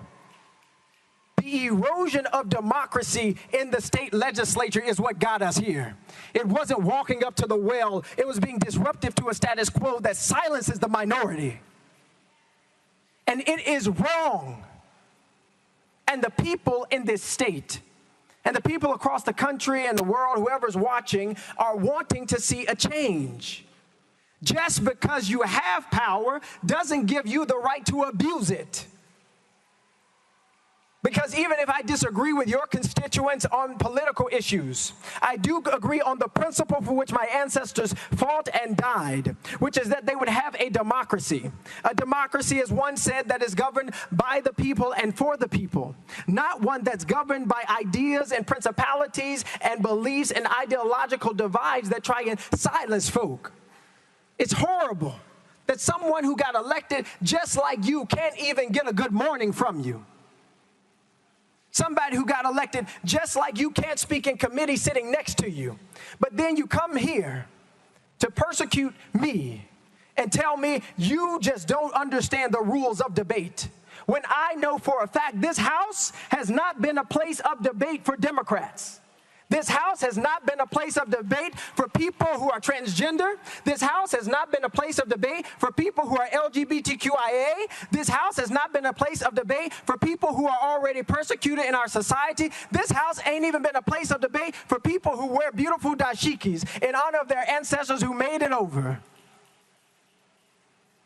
And so it's one thing to hold the ideals up in this moment, to talk about today, to talk about how good democracy is working in Tennessee in this moment as you prepare to persecute individuals for expulsion. It is one thing to talk about those ideals, but it's another thing to actually be in this House, to see members being misnamed. Folks won't even say. That was your 5. No, that was the new 5. That was the second 5. Sorry. We're going next. Is it parliamentary question? Yeah. What's the question? Mr. Clerk.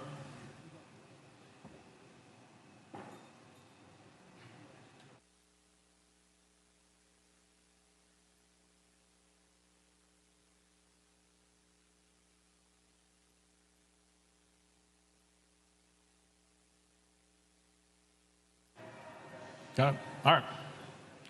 Representative Hawk.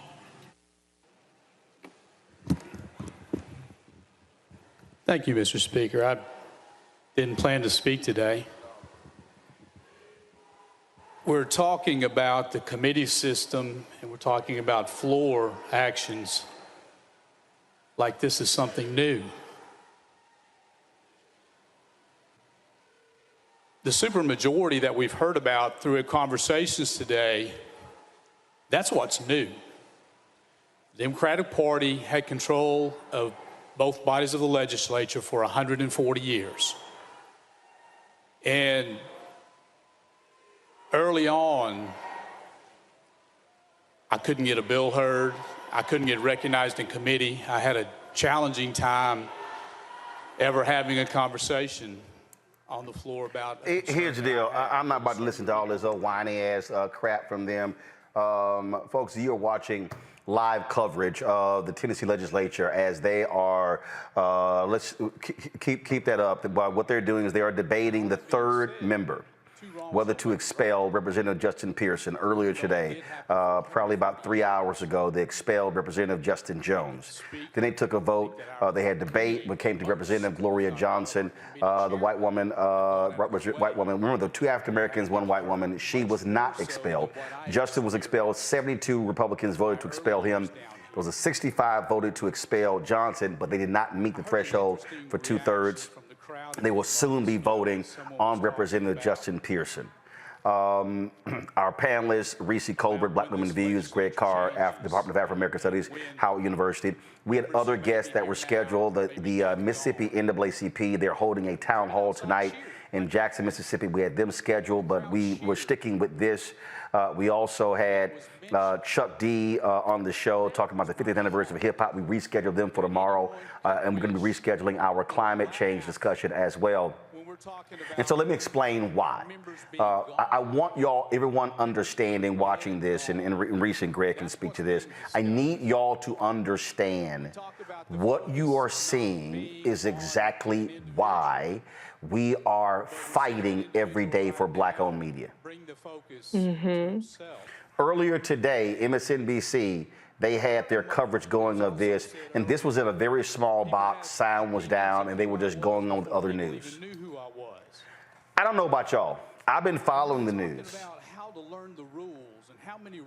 I don't know of anything else that is happening in the country right today that is more important than what we're seeing in Tennessee.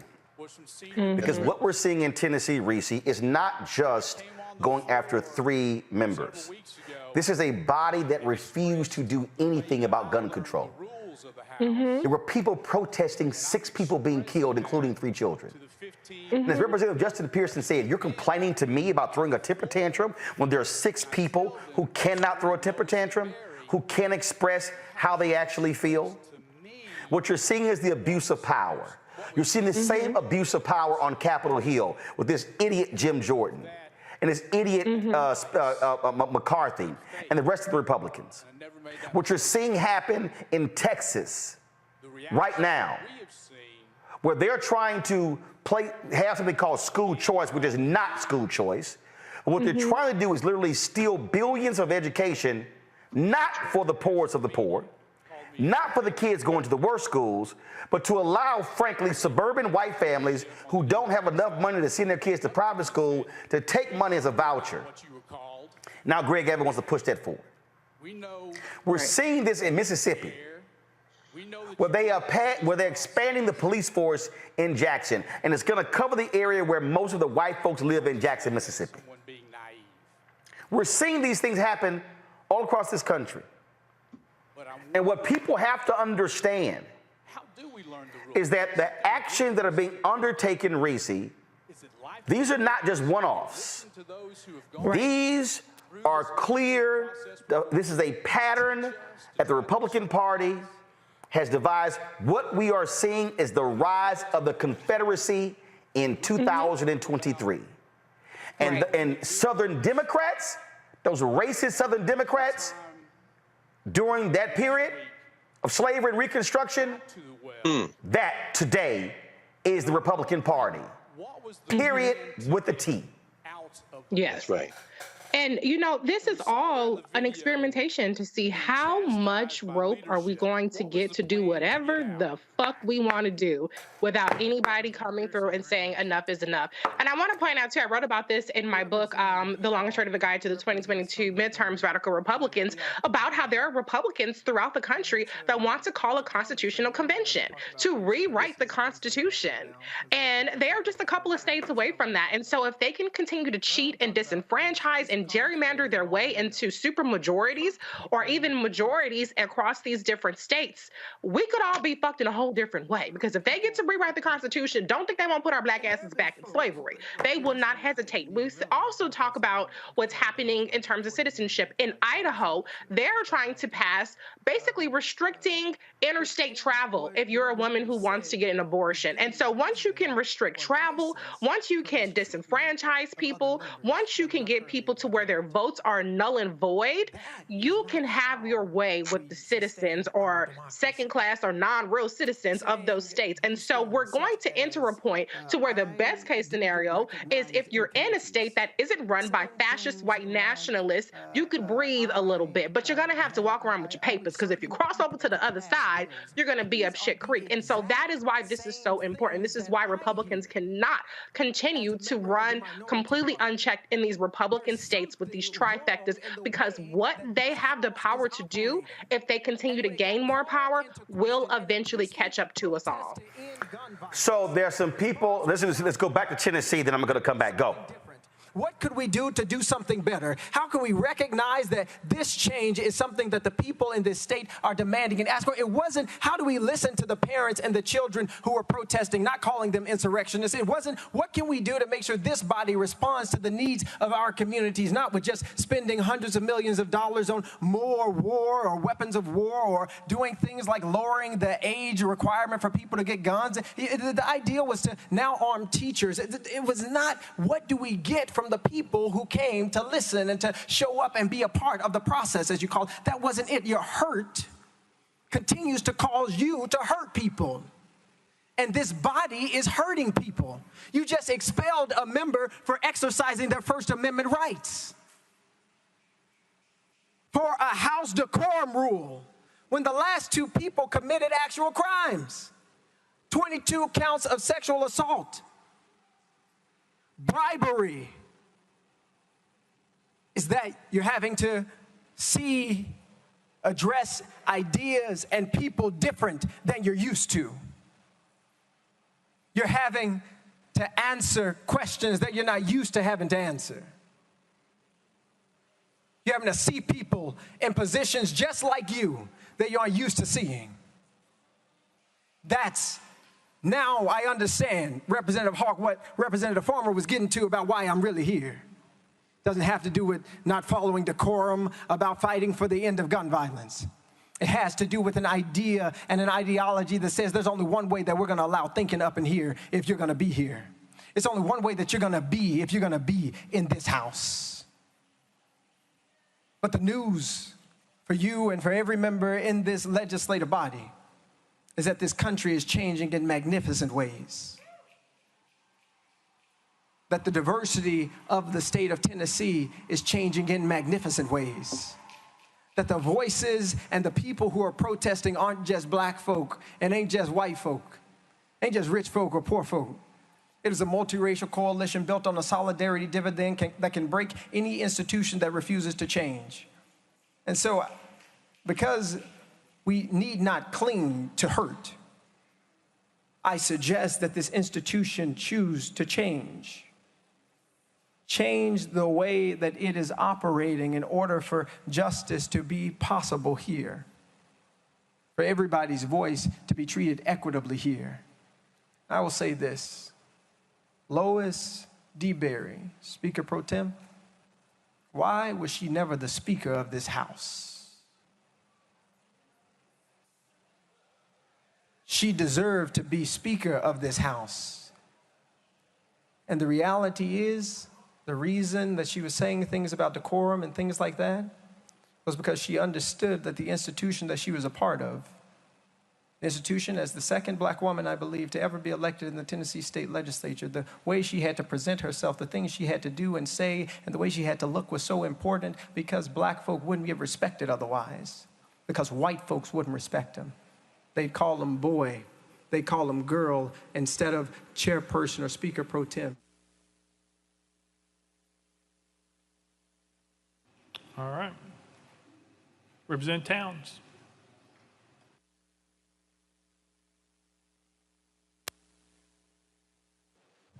Thank you, Mr. Speaker. Mr. Speaker, here again, and members, I'm going to say that this House right now should be in mourning. We really should be in mourning after the incident at Covenant with the 6 beautiful souls that untimely transitioned. That's what we still should be doing, watching the flags fly at half-mast. Because I know that particular day, everybody was hurting, and a lot of us are still hurting. Hearts broken. A heartache is a hell of a thing. Our hearts were cracked and broken, and you can't put it back together again. We're supposed to be in mourning. This house ought to be in mourning. It has not healed, hadn't had time to heal. It takes time to heal a broken heart. But we've been deflected on trumped up charges for one of our members, 2 our members, 3 our members, which is subconsciously denying us the ability to heal. Greg Carr, there's somebody who's watching and they probably are saying, you're caping for them Dems. I heard you earlier. I want you to go, folks, go to my iPad. We should be in mourning. When I'm trying to explain to y'all about voting, this is from yesterday's Washington Post. After 2 years of freedom, a man is ordered back to prison for life. Yeah, he's a brother. And this brother, Crossley Green, has been free for 2 years. He's 65 years old. He was convicted in 1990 of murder, but it was vacated in 2018 because they said they kept evidence from his attorneys of the police initially suspecting the ex-girlfriend was involved with it. Well, the state appealed. Now check this out. Green has long denied involvement in the killing. No physical evidence linked him to the crime, in which the victim's ex-girlfriend reported that an assailant she described as a black guy kidnapped the 2 of them and shot Flynn. Green has spent decades in prison, including 19 years on death row. By the time Dalton threw out the verdict of the all-white jury saying the prosecutor had withheld information suggesting investigators suspected someone else, the ex-girlfriend. The judge ordered the state to retry him. A year later, listen to me, people, the U.S. Court of Appeals for the 11th Circuit reversed the lower court's decision, finding that the evidence withheld was immaterial to the case.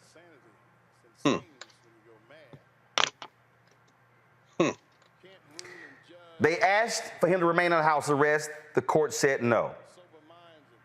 The Supreme Court refused to hear the case. The judge said there is no further lawful basis upon which to continue Green's release. Now, those of you who are watching, you might be saying, well, I don't really understand, Roland, how you trying to connect this thing to Tennessee and the voting. The 11th Circuit is federal. That's right. That means they are appointed by the president. They are confirmed by the United States Senate. The Supreme Court is appointed. They are appointed by the president, confirmed by the United States Senate. And so depending upon who the judges are, More than likely, if you have a Democratic president and a Democratic United States Senate, you likely are going to get judges who might say, my goodness, wait a minute. This man has spent all of these years in prison. There's no physical evidence linking him to the crime, and he is literally going to spend the rest of his life in prison. The only recourse available, y'all, is if the governor of Florida, pardons him. And we know that is not going to happen. Greg, there are numerous Greens across the country. And for the people who sit here and you caping for the Democrat, you the shield for the Democrats, what if that was your uncle? What if that was your daddy? What if that was your nephew or your brother or your cousin? I'm damn sure you would hope there are some judges who would say, let's take a look at this evidence again, as opposed to a man being in prison. But we got folk out there who would rather listen to fools say don't vote, while this brother is going back to prison for the rest of his life. That's right. The Klan now controls the 11th Circuit, Roland. It is one of the circuit courts of appeals that, with 6 appointees by Donald John Trump, was flipped. The 6th Circuit, which rules on cases, appeal cases from, let's see, Florida, Alabama, and Georgia. Boom. Voting doesn't matter, folk. No problem. You're not watching tonight anyway, and you should dance somewhere with your ultra-revolutionary radical selves and spin yourselves into some type of frenzy and pray that your black ass never shows up in front of a cop.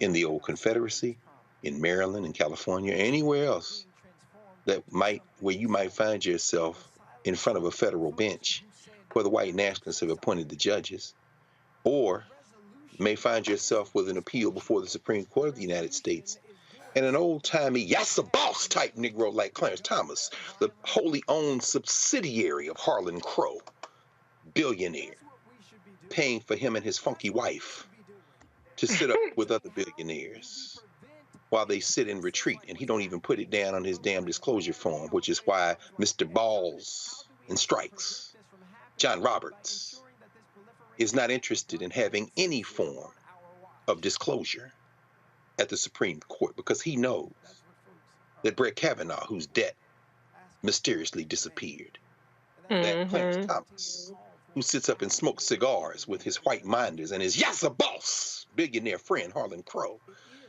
you don't want that anywhere while his wife plans open insurrections in the streets of Washington, D.C. You know, Reese, you're right. I mean, their plan is to have a constitutional convention, but here's where history teaches us what happens next. When I say this country's going to break, it's not prophetic.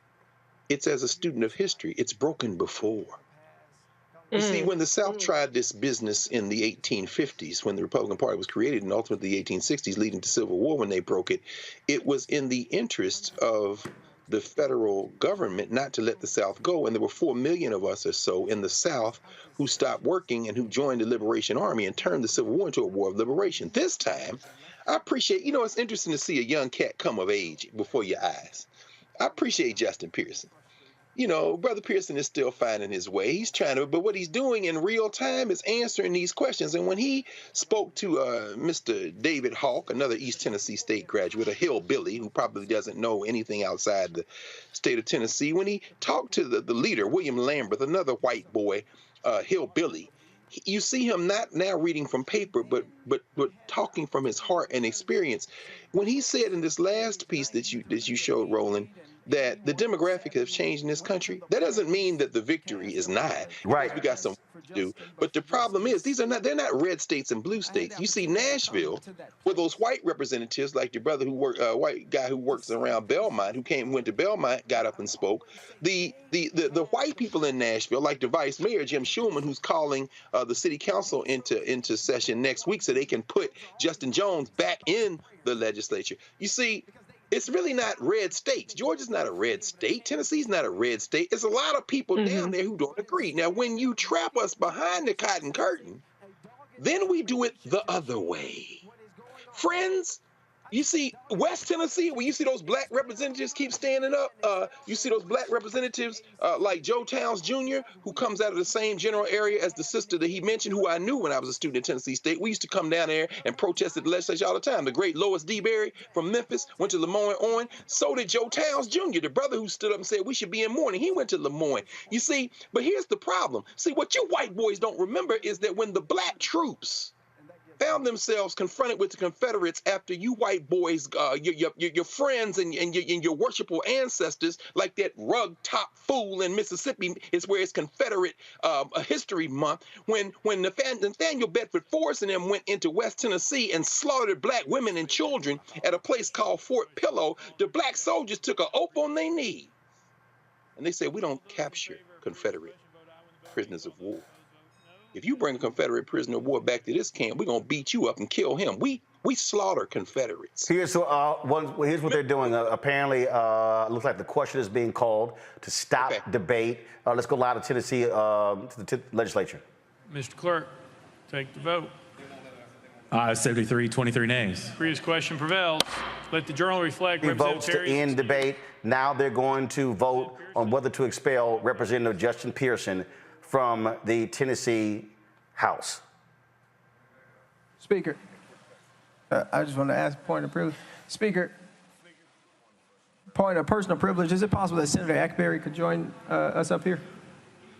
Former State House Representative? Yeah, she can come. Thank you. Thank you. She's going to stand next to me. Leader Camper. Come on, Senator. It's all glory 5 minutes. and honor to God, who makes all things possible, who takes the son of teenage parents Kimberly Owens Pearson and Jason C. Pearson and brings them to an institution built by enslaved people's hand. All glory and honor to God, who brings those who've been marginalized and excluded into this place and tells them that you still have a voice, that you still are somebody, and that the movement for love and justice cannot be stopped because we've still got a heartbeat, because we've still got a movement for love that needs us. We've still got people who are calling on us to act and to do something. To all you who still believe that the best days for democracy are ahead, for all of you who still believe that our better days in Tennessee are ahead, I want to tell you that I still believe with you. And how is it that even now amidst persecution on this Holy Week, after my own brother Justin Jones, Representative Jones, gets expelled from the House, is it that we still have hope and faith and belief in the democracy of Tennessee, faith and hope in the belief in the democracy of the United States of America? How is it that you still have hope, you descendant of enslaved people? How is it that you still have hope? Well, it's because even from the bottom of slave ships, my people didn't quit. Even in cotton fields and rice fields, my people didn't quit. Even when they were whipped and chained and told they had no name, my people didn't quit. Even when they incarcerated us, locked us up for a crack cocaine epidemic created by President Ronald Reagan to fund a war in South America, my people didn't quit. Even when they defunded our schools, separated us and called us colored and white, even when they put us on lynching trees in the state of Tennessee, specifically in Shelby County, my people didn't quit. Even now, as our own brothers and sisters lay to rest because of the failure of people in positions of power to do something, because people are refusing to pass just laws to end the epidemic of gun violence in the state of Tennessee, my people have yet to quit. And so even now, amidst this vote, Amidst this persecution, I remember the good news. Hallelujah, Jesus. I remember that on Friday, the government decided that my Savior Jesus, a man that was innocent of all crimes except fighting for the poor, fighting for the marginalized, fighting for the LGBTQ community, fighting for those who are single mothers, fighting for those who are ostracized, fighting for those pushed to the periphery. My Savior, my black Jesus, he was lynched by the government on Friday. And they thought that all hope had been lost. All the outside, it rained and it thundered and everybody said everything was over, and it was some black women who stood at the cross. It was some black women who watched what the government did to that boy named Jesus. They were witnesses, as you have been witnesses to what is happening in the anti-democratic state of Tennessee. They were witnesses to what was going on, and I got to tell you, it got quiet on Saturday. Yes, I tell you, it was a sad day on Saturday. All hope seemed to be lost. Representatives were thrown out of the State House. Democracy seemed to be at its end. Seemed like the NRA and gun lobbyists might win. But oh, that was good news for us.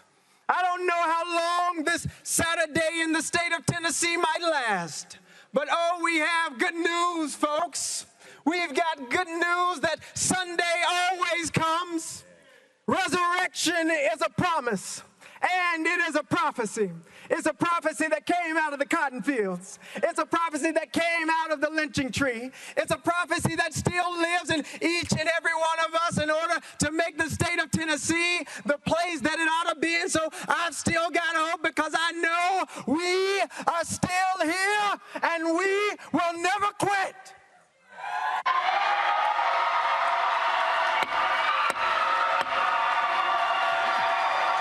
Out of order.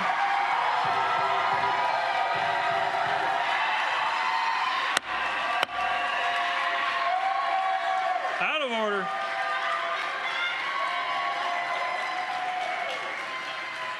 We're voting on House Resolution 63. All those in favor vote aye when the bell rings. Those opposed vote no. Has every member voted? Does any member wish to change their vote?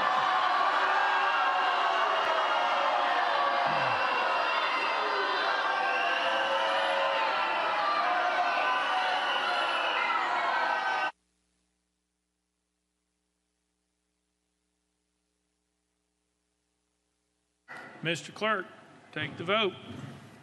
Aye, 69, 26 nays. Having received the concurrence of 2/3 of the members to which the House is entitled in the Constitution of the State of Tennessee, House Resolution 63 is hereby adopted. Without objection, the motion reconsider is tabled. Pursuant to Article 2, Section 12 of the Constitution of the State of Tennessee, I hereby declare Representative Justin J. Pearson of the 86th Representative District expelled from the House of Representatives of the 103rd General Assembly of the State of Tennessee. Next order, Mr. Clerk. Announcements. Announcements. Next order, Mr. Clerk. Roll call. Roll call. And with that, Representative Justin Pearson expelled by the Tennessee House. He is the second African-American expelled today. Let's go live to the Mark Thompson, you are there. This is a live picture. Are these members leaving the well, Mark? I don't know if you all can hear me, but this is the chamber. The Republicans are leaving the chamber. I'm right outside the chamber.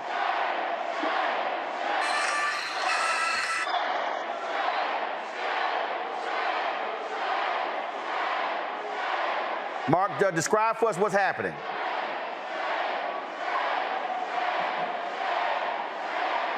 It's hard for me to hear, but I'm sending you these pictures.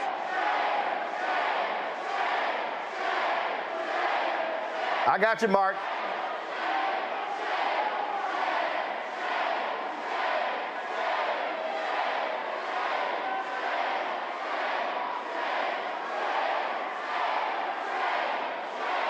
I don't know if you all can hear me, Roland. I can't hear you at all. Yeah, Mark, go ahead. Just keep talking, Mark. We got you. Right outside the House chamber.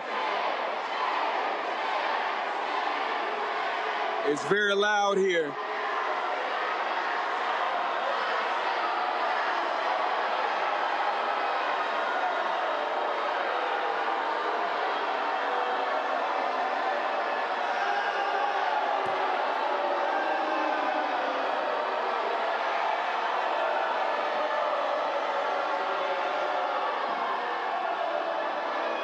Thank you, brother. Appreciate you, man.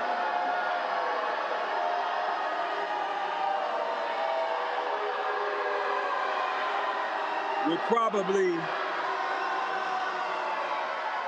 Justin Pearson is probably going to maybe head this way. We see Justin Pearson and Gloria Johnson.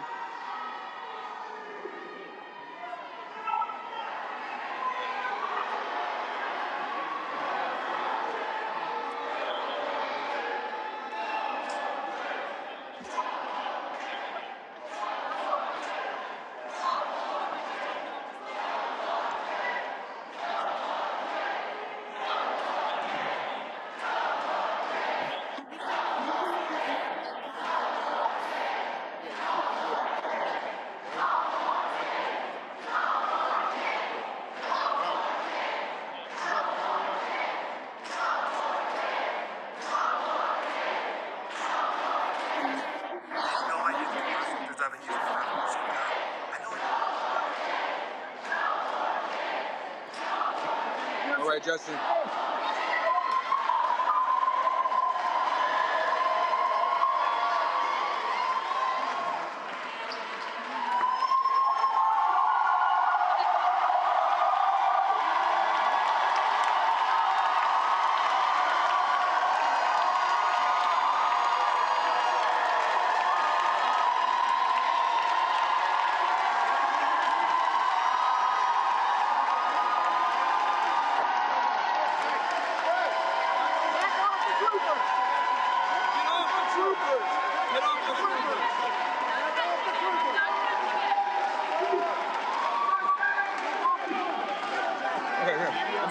I'm sorry.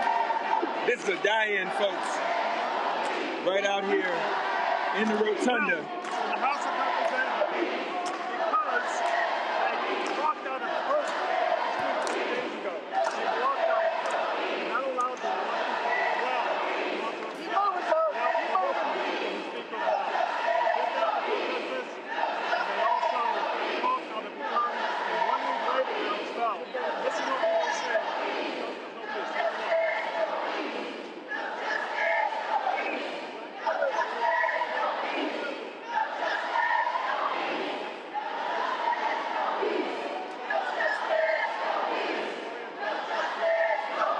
Again, I don't know if you can hear me, but this is die-in people protesting right outside in the rotunda of the state capitol.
By the cameras, yeah, sorry.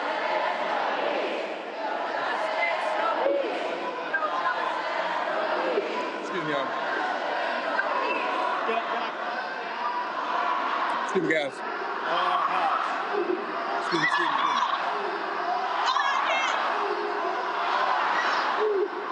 Excuse me, brother. Excuse me, y'all. Excuse me. Get behind. Roland Martin is live, so you can try to say a little something, see if they can hear you.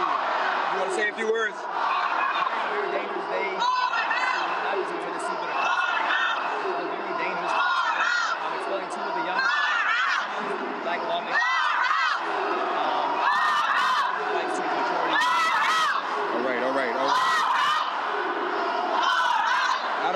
could hear Justin. It's very, very loud in here. But we're all out here in it. We're all out here in it.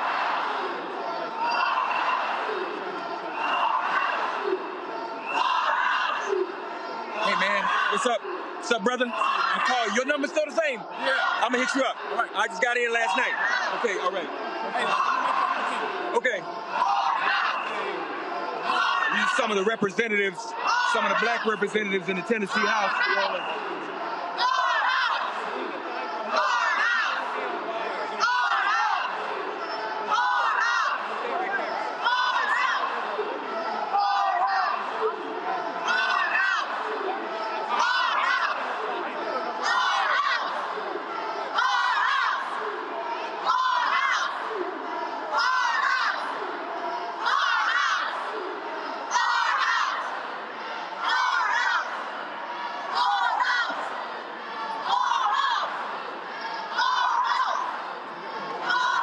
I want to go to Reese and Greg. Greg, just want to get your thoughts, just what we just witnessed and what we're seeing right now. I'm very encouraged, Roland. I'm very encouraged, even as we see the stormtroopers there. And as we're watching there, we see some of the younger generation again. There's Tori Harris, who we heard speak from West, there with the locks, 32 years old from Memphis area, Shelby County. I'm very encouraged. You see, the problem that, as you write about in White Fear, the problem is that these stormtroopers, as we watch them and their progeny, they're not really having a lot of children. Greg, hold on 1 second. Hold on 1 second. Sure. It's imperative that on this Monday, Thursday, we have seen a betrayal of democracy in the United States of America. We're seeing that black people in this country still are not treated as equal citizens by their own legislature. So here we are. We're encouraging everyone across the country to converge upon the state of Tennessee. Wherever you are, come to the state of Tennessee to join these organizers and activists at the Rotunda. This fight has only just begun. The fight to be able to continue to ensure that every child has access to go to school free of gun violence and live in communities without a preservation of intimidation. We will help fight to build the community. This is only the beginning. Come all across the country. Come on this Holy Week weekend, on Easter weekend, there will be a resurrection. That was Reverend Stephen Green. We are here in the Rotunda. Again, I hope you all can hear as best you can. Y'all need to have breaking news. You need to have that. But people are here demonstrating. I don't think anybody plans to leave. We will see whether or not we're going to engage in any civil disobedience, quite frankly. And again, I'm sorry if you all are talking to me. I can't hear. And we're here with Justin Jones, my brother, and I would say that there are hundreds of demonstrators here in this rotunda. As you know, Gloria Johnson survived the vote, but Justin Pearson and Justin Jones have been expelled from the Tennessee House of Representatives. This is indeed a terrible travesty. Roland Martin, Unfiltered, we'll stay with you as long as you have us, but we'll share with you a little bit more about what's going on here in Tennessee. Go ahead and finish your comment there, Greg. Yeah, just very quickly. As I said, I'm very encouraged because, you see, these are the turning points. What I was mentioning earlier with Fort Pillow, when it was clear that the white Confederates were going to slaughter any black people they encountered, the black soldiers decided they were not going to play by the rules of war. They killed every Confederate they could get their hands on, and their cry was, "Remember Fort Pillow." That was out of Memphis. This is a Fort Pillow moment, not physically, but politically. In other words, there are only two sides on this. You're either for our common humanity or you're for white supremacy. You have to pick now, and you've been making this point all along tonight, Roland. In every state, whether it be in North Carolina, where we saw that act of betrayal by Tricia Cotham, who knew all along she was going to switch to the white nationalist party, whether it be Texas or Mississippi, whether it be here in Tennessee.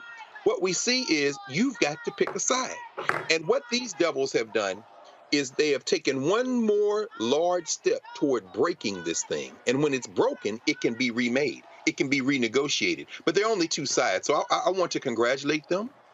I think they did what they should have done with their supermajority, which is nurture their tiny dreams and aspirations and fears. And they have taken us one step closer to resolution, Roland. This is where we have to make a decision, because apathy means you are with them. Yes. Reese, I remember during the George Floyd protest, there was somebody who said, look, I don't believe in the political process. I'm not voting, but I'm going out to protest. And then somebody else said, well, protesting without voting is stupid. And so what people need to understand, it all goes together. You cannot protest policies if you don't get rid of and change the policymakers. Duh. Just like you ain't gonna get a paycheck unless you clock your ass in at work. Like, what's not clicking with people? I don't understand it. Why is it only not clicking with our side, too? That's another good question I have to ask people. People need to wake the fuck up. I mean, how much more extreme does it have to get? We had Sandy Hook, we had Uvalde, we had Buffalo, now we have Tennessee. The list goes on and on and on. And today it's just ironic to me that we spent a little bit of time talking about the news with Clarence Thomas, who parlayed this phrase into a lifetime appointment. What we saw here today with just the 2 black electeds and not the white woman getting expelled is a high-tech lynching. And I don't even like that phrase, but if you're going to use it, this is exactly what we saw here tonight. It's disgraceful, and I wonder what it's going to take for white people, because that's what's single-handedly keeping the Republican Party alive and in power, to understand that your babies are on the chopping block. Your babies are the ones that got these people in this rotunda tonight.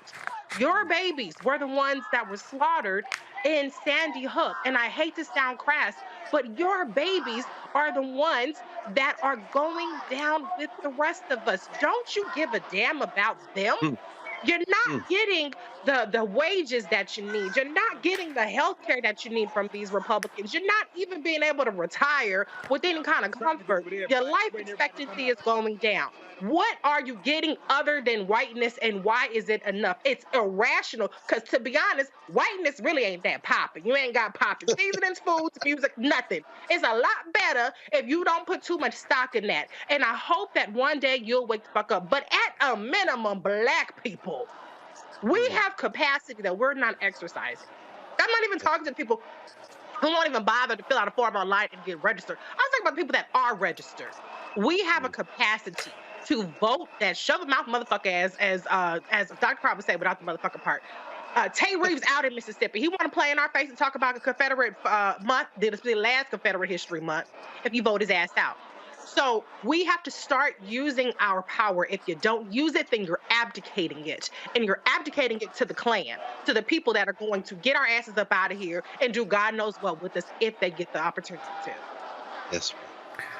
The thing that I need to remind people of what's going on is that, again, today, Tennessee Republicans, because they have a supermajority, use their power to expel 2 black House members, the 2 youngest members in the House.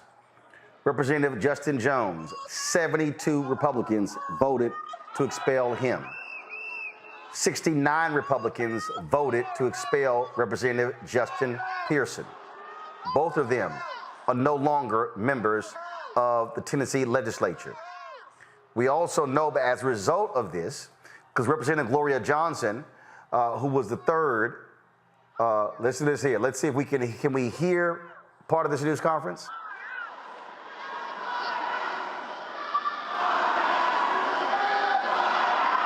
No, we cannot. So we're going to just continue to monitor. We'll stay with the live feed there. So Representative Gloria Johnson, 65 Republicans voted to expel her, but she survived. We don't know what the distinction is. We'll find out why. She was asked about it, and she was like, could be our different skin color. But what we also need to understand, and this is why history matters.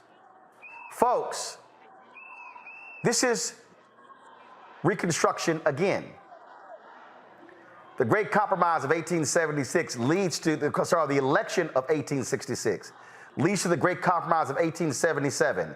What do the racist Southern Democrats do? force black members out of state capitals all over the South. Greg, let folks know what that brother from North Carolina said when he said, we'll be back. George White, yes, sir, the last representative in the federal legislature. What was it, 1900? He said, like a phoenix from the ashes, we will be back. We will return to this house. He was from North Carolina, the last floor speech given by a black representative. And of course, as you well know, Roland, and it was a beautiful thing to see you talking there to Mayor Johnson now in Chicago.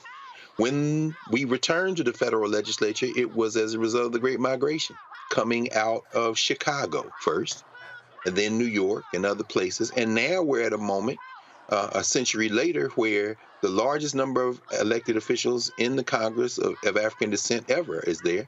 Many of them are the children of immigrants, whether it be Yvette Clarke out of New York, all the way out to our brother out of Nevada, Stephen Holsford.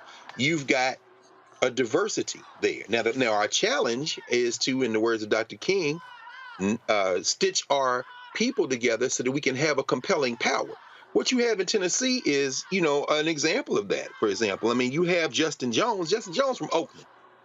I see these young legislators in there, and I'm reminded of when I was a young man at Tennessee State, and we were going over and marching to the legislature and protesting. The legislators there, they're all gone now. Harold Love, you see Harold Love Jr. there, who fought for that appropriation for Tennessee State. His father was there, Harold Love Sr. Rufus Jones out of Memphis, Lois DeBerry from Memphis. And our critique of that generation was, you don't do enough. We were pushing them. They weren't doing enough. However, there were things we hadn't yet matured to understand. What we're seeing right now with these men with their little manhood on their hats as they look around, certainly thinking to themselves that they have a choice to make today beyond that uniform. What we're seeing is young people, white people, black people, other non-white people, I won't say people of color, and they've had enough. Nashville has been blue a long time. I don't want to say red, blue in terms of Democrat and Republican. Nashville has been non-white nationalist, many pockets of it, a long time. But there are issues of gentrification, and there are class issues in places like Atlanta and places like the suburbs of Jackson, Mississippi, and Atlanta. We have to confront the fact that if we want to have a country, and I'm not talking about the United States of America. It can go to hell. It's headed to hell. Dr. King would say as much in his last speeches and writings. If we want to have a place where human beings can thrive together, we have to reject the politics we're seeing right now. They're arresting him? Are they pulling him out? Can you tell? Oh, no, he's just Jones. But if we want to have a different kind of society, we're going to have to build it. These white nationalists are not going to hold hands with us. You got to break their backs politically. And some of the people who are going to work with them, like Clarence Thomas, are going to look like us. This is even beyond the color of our skin. This is about coming together in our common human interest. And if you don't pick this side, then you oppose that.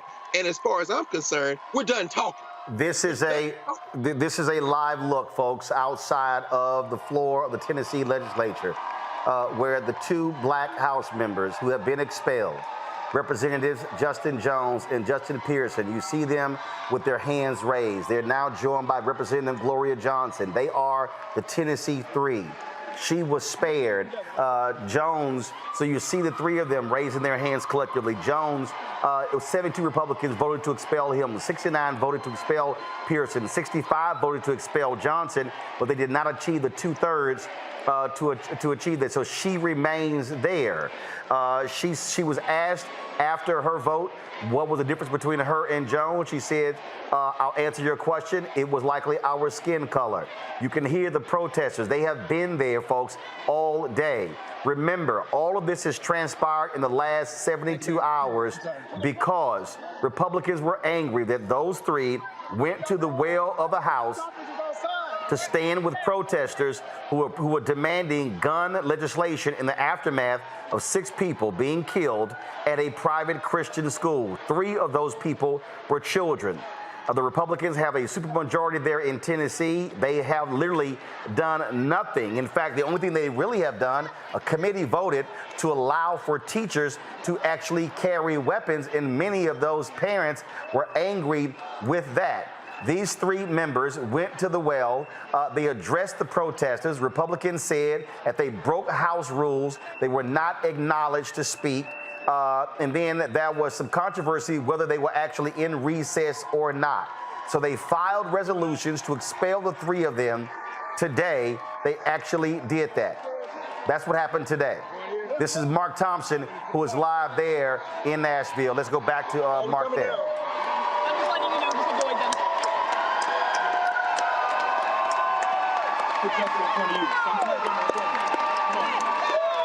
You lead it. You lead it.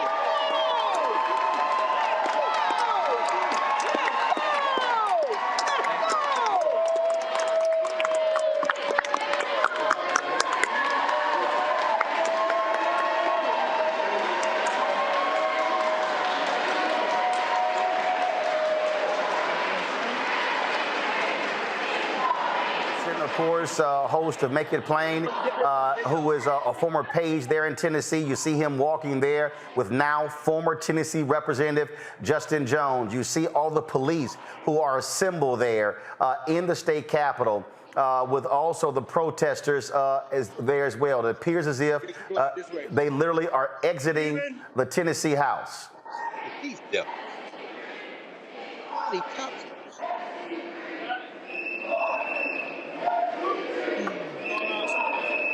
We're going out to the plaza this way, right?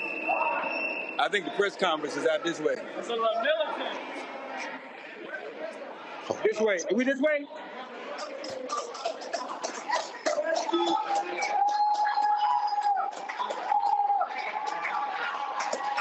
Mark, I don't know if you can hear me. Are there plans to have a news conference outside?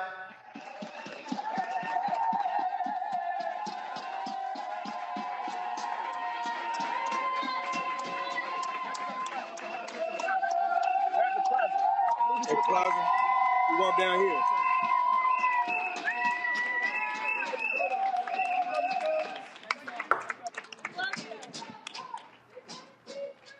Roland, can you all hear me? Yes, Mark. Yeah, Mark, I can hear you. Go ahead. We are leaving the state capitol. Justin Jones leaving for the final time. Justin Pearson is right behind us. He's coming. I believe the goal is to head over to the plaza, the legislative plaza, to talk to the press. I'm sorry, I couldn't hear you all, but I guess you were able to describe much of what was going on. And a lot of the protests are still in. You saw all the state troopers, a sea of them, probably waiting to arrest people, but not certain that there'll be any civil disobedience tonight. But this is where we are. And we saw what happened today. Gloria Johnson, you saw her just moments ago come out and embrace both of the Justins. She survived the vote, but obviously both of the Justins did not. And this is part of the tragedy. I want people to know as I'm approaching this main street, the Capitol is located on Martin Luther King Jr. Avenue. This is Martin Luther King Jr. Avenue, the street we're about to cross now. So here in the state where the Prince of Peace was killed, on the eve of Good Friday when Jesus lost his life, in front of Martin Luther King Jr. Avenue, this travesty has occurred. So I don't know. Were you able to hear Justin when he spoke to you? No, Mark. We couldn't because of the crowd. We couldn't hear Justin at all. Because of the crowd. Okay. If you could go ahead and grab him, we would love to have. Like, we literally are still live. Thousands of people are still tuning in. Our numbers have been increasing literally every 15 minutes over this time, and so we would love to hear from either Justin Jones or Justin Pearson as well. Okay, let me see. I guess we're going back up now. We were leaving and now we're going back up. So I'm just trying to keep up with us all. Okay.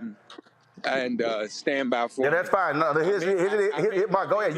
Mark, you go ahead and keep up with them. We got your live feed. Don't worry about it. If you're going to be carrying the news conference, that's fine. We'll carry that. We'll try to get them later, but definitely stay with them. Let us take care of you. Yeah. I may need to switch phones. Unfortunately, we've been on all day, and My battery may be dying, so let's see what's going to happen here.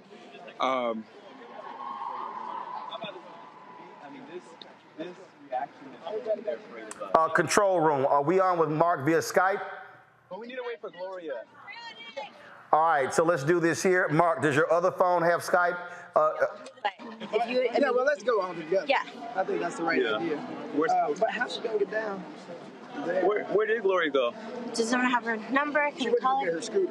Yeah, I want to leave her. Yeah, we need her. Hold on. So how do you get down? Is there a way? When she come under the? There's an elevator that brings her down. Yeah, come out through the tunnel. I was just asking where Gloria was. Yeah. She came out on the scooter. She went towards that elevator. Okay, so she's gonna meet us down there. Okay.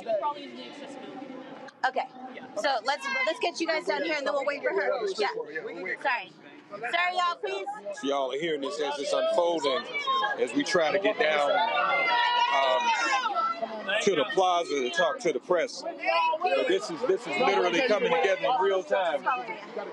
Just follow me. You're my last thing that I have to do. So like. We don't want to leave Gloria though. Yeah, we're not gonna leave Gloria. No. It sounds like you're taking the accessibility elevator down. Get out this way. The tunnel's closed. Oh no, it's open. It's open down there. What's her number? Press is out there with the white kids. I got my phone. And as you can see, people are still gathering out here. What is happening now is they're going to go across the street, have a few words for the press, and they're trying The white to. lady needs to step aside unless she's gonna say it was racist. They want to remain in unity, and they're waiting on Gloria Johnson.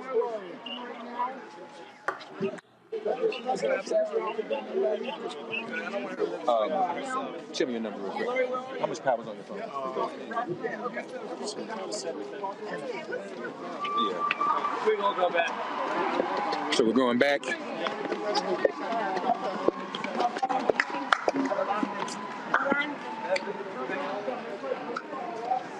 We're gonna go get Gloria.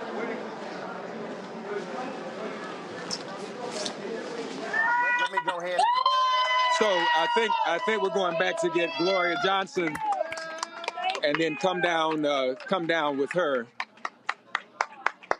Okay, Mark, we're gonna stick with your feed. If you have to switch phones, do so. But if we can stick with your feed as long as we possibly can. Look, all y'all who are watching, do y'all now understand why Black-owned media matters? Do you now understand why this platform matters? And I'm going to say it right now. You're watching, you should be supporting this show because this is why we do what we do. Other national media, they're there. Other people are going on other programming.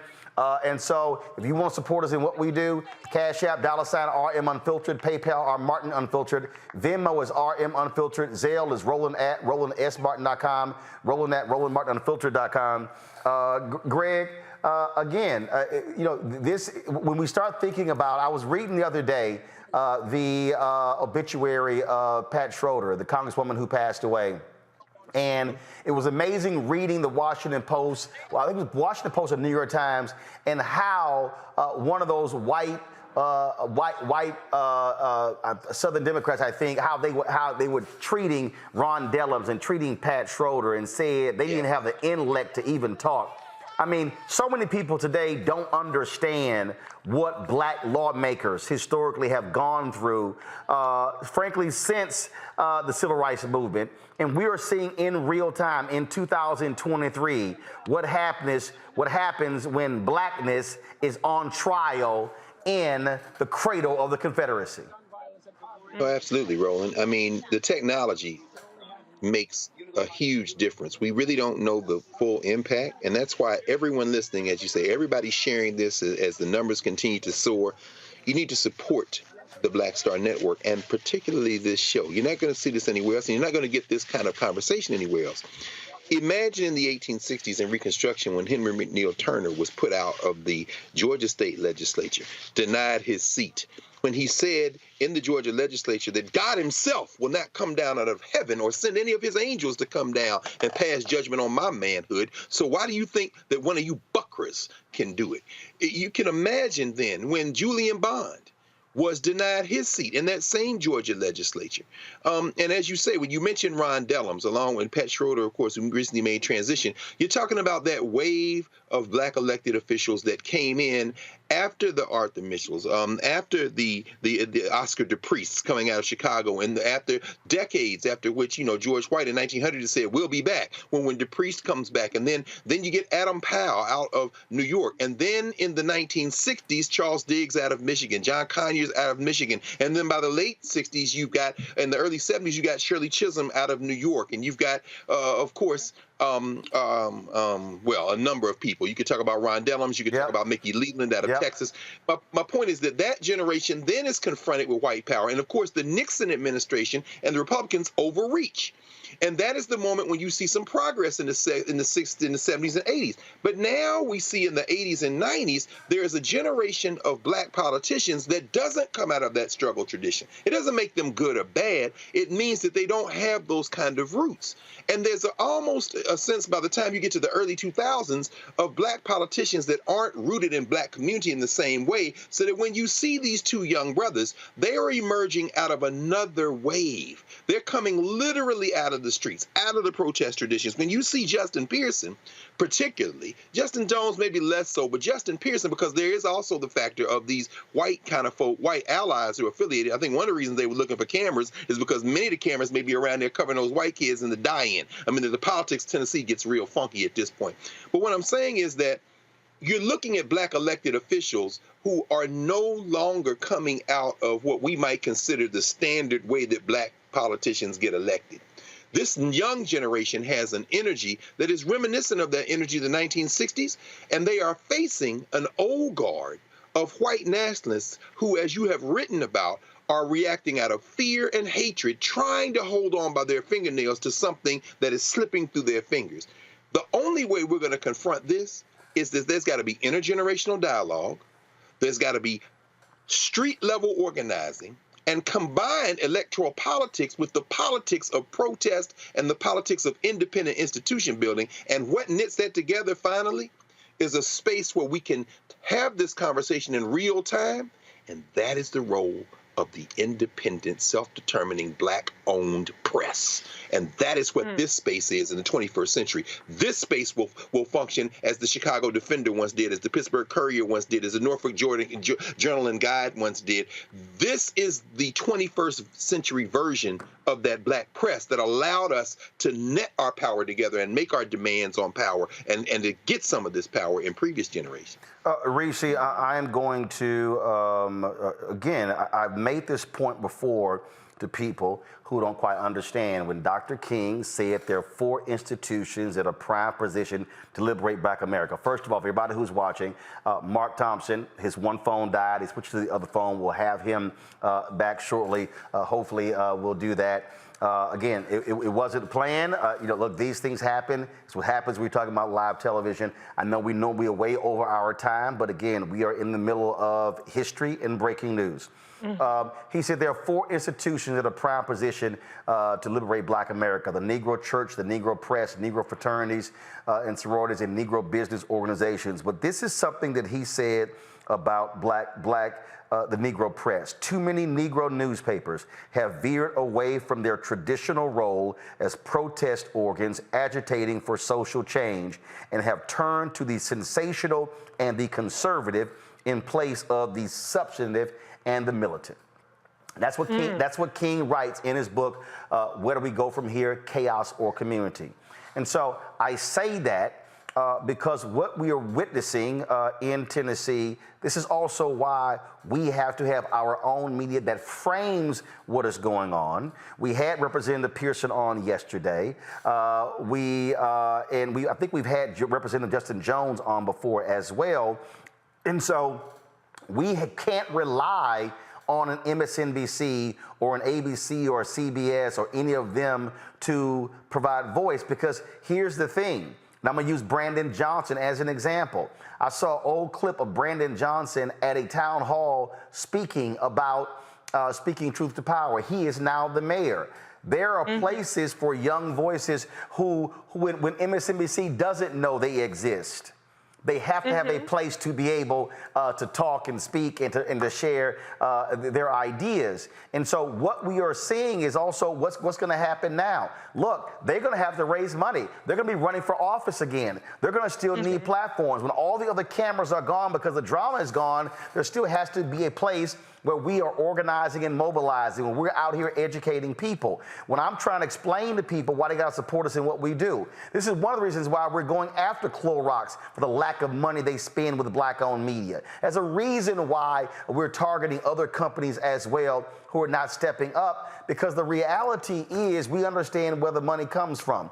And so we have black folks who are watching need to understand we cannot be talking about revolution if you don't have revolutionaries, and then if you hoping that the people who oppose the revolution and the revolutionaries actually fund the revolution and the revolutionaries. It ain't gonna happen. And so we have to understand the power of our own media serves also as a focal point to mobilize and organize. And so what we're trying to get people to understand is you have to stop just sitting there commenting on message boards, tweeting, posting on Instagram and TikTok or whatever, without realizing that if you actually use all of that power, we can throw people out, we can get rid of these supermajorities, we can take over state house, state senate, governor's mansions, mayoral, take over city hall, but it does not happen if the work isn't put in.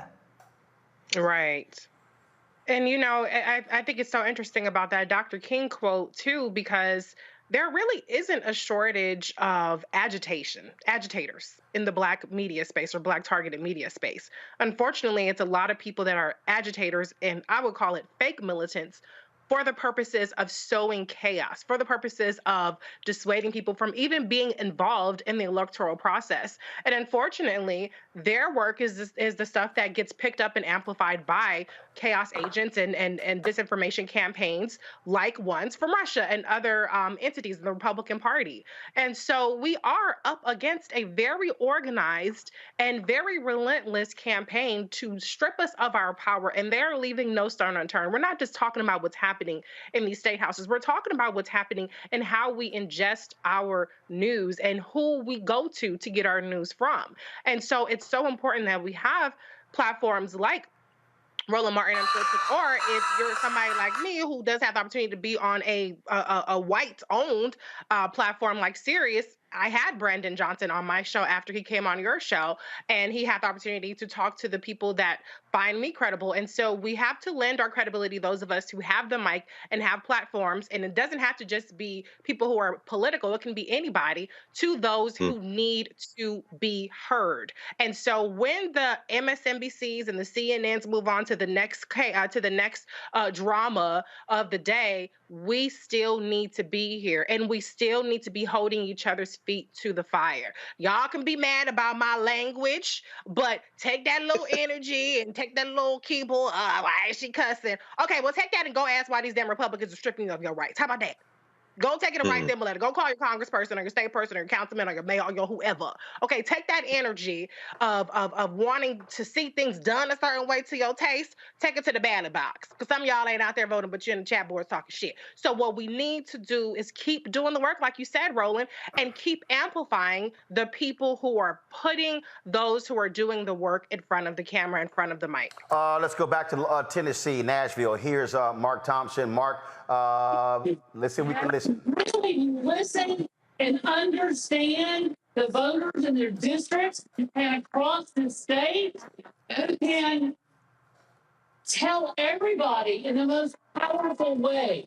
They spoke to our members. I don't think they spoke to those hearts. I could see it. Yeah. But still, what's the difference? There, I made it through. The young men did not make it through. I think you're right. I think we might have these two young men back very soon.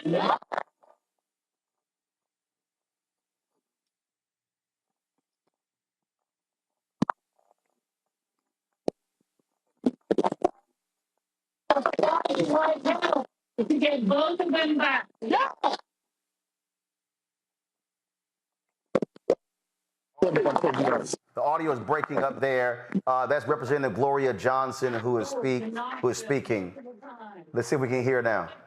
Because of my own being in the House and everything, but I supported Justin Pearson from afar. I will continue to do that, and I will continue to ask all of you all to help make sure we get these fabulous young men back to the House. Yeah. Just for the folks who are watching, you see all the crowd assembled there. Now remember, they are not prohibited from seeking office again. And in fact, the rules also state that if they do what they were expelled for, they can actually do it again and not be expelled. And so just understand that is the case there. Let's go back to Nashville.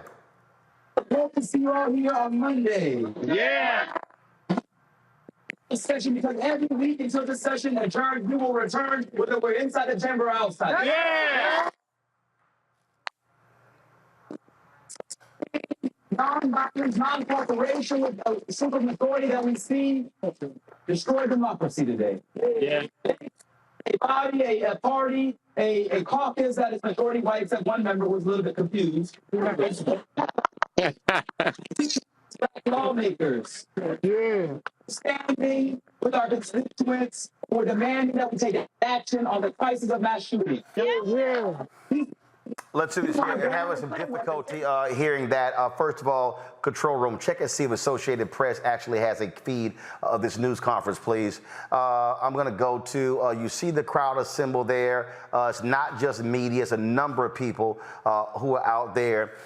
Reese, Michael Steele just tweeted this. He said, Gen Z is already bringing an entirely different game. When you see what's already begun with David Hogue, Victor, Maxwell Frost, just know the political class in both parties have no clue what to do with them. Nope, they ain't ready for this generation. I am not going to bash the generation. I'm not going to criticize them, but here's what I'm going to say. And that is, you have to mobilize your numbers. The reality is, you can have the numbers, but if they are not mobilized, organized, registered, and then voters, all you simply have are a whole bunch of people self-identifying, Reese. Right. I mean, the bottom line is, you got to get your ass out and vote. Point blank in the period. You can tweet all day. You can get stuff trending. K-pop people can get stuff trending. That's really not a big deal. But you have to actually vote. And voting is only going to get more difficult if the Republicans have their way. But we see what happened in Wisconsin when the Democrats actually flipped the Supreme Court there and got a liberal majority, probably likely to to get abortion rights. And so it's really, really important that whatever generation, I don't even know the letters at this point, but these younger folks realize that you have the power. And I know you got student loans that you're upset about. I know that you maybe got to get 2 or 3 jobs at Starbucks and 5 Guys or whatever, but you still have to participate in the electoral process. Because trust me, what your problems are really don't compare to what our ancestors went through. So it's really just being throwing tantrums and just wanting to talk and not be part of the solution. Let's see if we can hear back in Nashville. Let's see.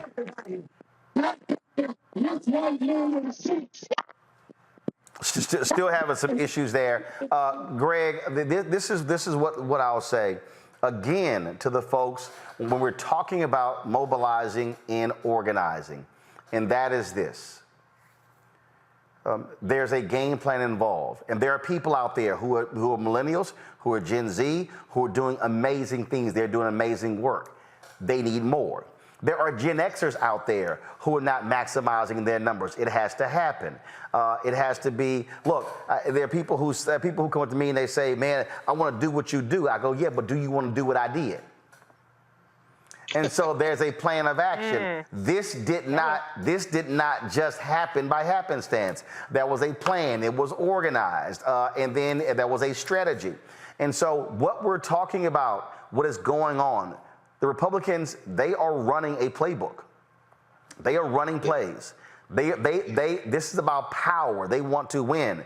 They can be countered. We saw in Wisconsin, Democrats elected a woman to the state Supreme Court. Now they have a 4-3 majority. Republicans pick up the special election. Now they have a supermajority. They were talking before the election about impeaching her before she even gets on there. That's right. And so, again, you look at what's happening now in North Carolina. Now they have a supermajority there. They can override the governor's veto. Folks didn't vote in 2022. That's how Republicans got control of the Supreme Court. Sherry Beasley lost by 400 votes in 2018. Democrats would have had a 6-1 majority on the Supreme Court. It went to a 4-3 majority. Last election flipped, now 4-3. And so folk have to understand, 400 votes was the difference between a black woman being the Chief Justice of the North Carolina Supreme Court, and Democrats have a 6-1 advantage. 45 years later, now it's 4-3 Republican majority, and now they have supermajority in the House and the Senate, and they are going to use that power. People watching and listening need to understand this is how politics is played, and politics impacts every facet of this society. That's absolutely right, Roland. And this is the way politics is played around the world. Several weeks ago, we saw the election in Nigeria. Young people were particularly fired up around the candidacy of Peter Obi, the old guard, led by the current administration, backed by any number of external foreign interferers, including from the oil companies on through, were able to force their candidate through to victory. And they're still suffering in terms of the violence, the conflict in the wake of the Nigerian elections. Why do I bring that up? What does that have to do with Nashville, Tennessee? You know, when I look at this crowd, I don't see a lot of black people. I see elected representatives, chiefly from Memphis, although in this case, Justin Jones is from Nashville, Middle Tennessee. Justin Pearson is from West Tennessee, where most of the black elected officials are from, in Memphis. And of course, Gloria Johnson, the white woman, is from Knox County, Knoxville, Tennessee. So they got all sides of the state. But what is absent, and I can tell you this because we marched many times to the state capitol as student body president. I took students down there many times. Tennessee State, Fisk, Meharry are right up Jefferson Street. It's not even a 45-minute walk. Where are the black citizens of North Nashville out there? Some of the people who voted, in fact, for Justin Jones. I'll tell you right now, they are not as organized, in part because these are the people who do the living and dying. These are the people who have to be not only encouraged, but organized with and listened to and put together to go out and vote because they have lost hope in Jackson, Mississippi, in Louisiana, where Gary Chambers could be a senator, in Atlanta. These are the folk who are not there tonight, but who are the victims, who are the brunt of this. And how does all this tie together and relate to how you talking about the black press and the importance of this? In order to do that work, when you ask somebody, are you willing to do what I did? We are living in an age now where March for Our Lives are the ones who are doing the die-in right now, the way I understand it, they're in the rotunda at the Tennessee State Legislature. This is a movement that has been buttressed, buoyed, in some places created by social media. And as Reese said, whether it's TikTok or Twitter, you're on social media. But if you're going to translate that into the door-to-door work, into the house-to-house work that SNCC did and other things, you're going to have to organize with people who are now alienated because they see naked power. Finally, I will say this. You've said, as you said, these white nationalists are organized. They're organized because they have the levers of power, and they've got the billionaires, they've got the moneyed classes that are out there trying to maintain these types of divisions because at the end of the day, they don't care about black or white. They're looking at green. I just read an article in today's Financial Times, $7 billion the hedge funds made over these banking crises of the last several weeks because they short sold stock in all of those banks, borrowed stock, sold it, at higher prices than they borrowed it for, and they made $7 billion in the last month after the Silicon Valley Bank collapsed and the others followed suit. Why am I bringing that up? They have rented politicians. This ain't just about white nationalism. This is about, as you said, contracts. This is about tax dollars. This is about revenue that they can repurpose and move, whether it be Texas, Mississippi, Tennessee, Georgia, wherever you want to go. In order to fight that, Yes, we have to invest our funds in Black Star Network so we can have these conversations. We have to put our money where our mouth is. And most importantly, we got to put our bodies together. You can't beat money for billionaires with money. You don't have the money, but what you have is the people. There you go. I'm very concerned about the fact that we don't see a whole more Black people out there today. Well, there's the story. I am, first of all, I did get a text. First of all, Reverend Stephen Green is there. He's working with Until Freedom. I was texting Tamika Mallory, and they've been on the ground there. Reverend William Barber said the repairs of the breach have been there. I'm still waiting to hear from the NAACP. We've reached out to them. What the heck are all their branches doing in Tennessee, not just on this issue, but also what's happening with the Republicans trying to go after the president of Tennessee State University, Dr. Glenda Glover, them trying to get rid of the entire board of trustees. I want to know what's going on there. And so we'll be finding those things out. Let's see if we can get the audio. Let's see if it's still bad audio coming from Nashville, folks. I might be 5'5". I'll be short. Yeah. But we will stand tall with Gloria. So, folks, we're still having some audio issues there. We're going to wrap up our live coverage. We about 52 minutes longer than we normally are, but that's what happens when it comes to breaking news. I want to thank Reese and Greg for staying with us as well, folks. We will continue to cover this story tomorrow. We'll see what happens. I know a little bit earlier. Give me a second. I need to find this. I know President Biden issued a tweet about what's going on there in Tennessee. I'm hopeful, like I say, to me, the smart politics would be to have those three at the White House. To make this up, go to my iPad, please. President Biden said 3 kids and 3 officials gunned down in yet another mass shooting. And what are GOP officials focused on? Punishing lawmakers who joined thousands of peaceful protesters calling for action is shocking, undemocratic, and without precedent. The reality is this here, and I'll say this here. If Democrats, if you want to understand how to play hardball, you bring those 3 to Washington, D.C., even though 2 were expelled and Representative Gloria Johnson is there. You call out the Republicans. You sit here and you tell the world exactly how evil they are and what they're doing, not just in Tennessee, but in Florida, in Georgia, in Mississippi, in Alabama, in Texas, in Arkansas, in these other different places, in North Carolina, in South Carolina. And what you do is you specifically speak to young voters. You tell them,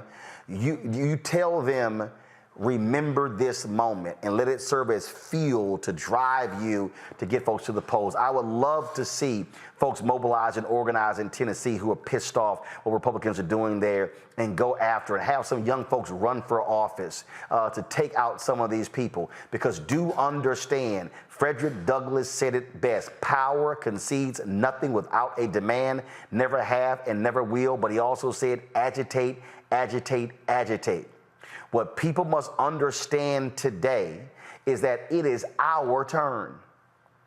We have got to stop having these discussions about what Dr. King did and Fannie Lou Hamer and Diane Nash and James Bevel and Ralph Abernathy and Andrew Young and Reverend Jackson and what they did. No, there has to be a new story that is being told, a story speaking about what is happening today all across this country. There are young people there who are organizing, who are mobilizing. We have lots of generals, but we need more troops. We need folks who are willing to put something in the game other than their tweets and Facebook posts and TikTok posts and Snapchat posts. What we need are folks to understand that if we are going to actually change this country, make it a more perfect union, or as Dr. King said, be true to what you put on paper, you got to make them. Greg always says you must break their backs. Do you know how you break their backs? By winning. Why are they so pissed off with Donald Trump? Because he lost. Why are they so angry? Because they lost the Senate. Folks, as Greg, we may not compete with the billionaires, but Brandon Johnson will tell you we can outwork you and still win. This week, we saw what happened in Chicago when Brandon Johnson was elected mayor of Chicago. We saw what happened in Wisconsin when Janet was elected to the Supreme Court there. We also saw what happened with the 55th anniversary of the assassination of Reverend Dr. Martin Luther King Jr. When we move as a collective, we have the ability to change this system. And what does my t-shirt say? Not the right kind of black. See, remember, that was a CNN executive. And just so y'all know, yesterday was the 10th anniversary of me leaving CNN. It was an executive at CNN who told Soledad O'Brien that I wasn't the right kind of black. That's why I had the t-shirt made. It's a whole bunch of us have got to stop being the right kind of black. You heard that Indian American immigrant stand up and tell Representative Jones that he needed to be more appreciative. More appreciative. And he needed to essentially assimilate. And that guy said, oh, I've never had a racial slur uttered at me ever in my life. Well, congratulations. Because many have.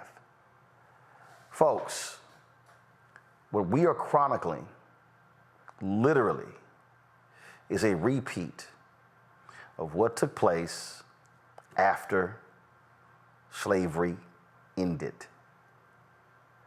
I have been telling you this. The election of Barack Obama caused folks to go, oh my God, this thing is real. Justin Pearson said it.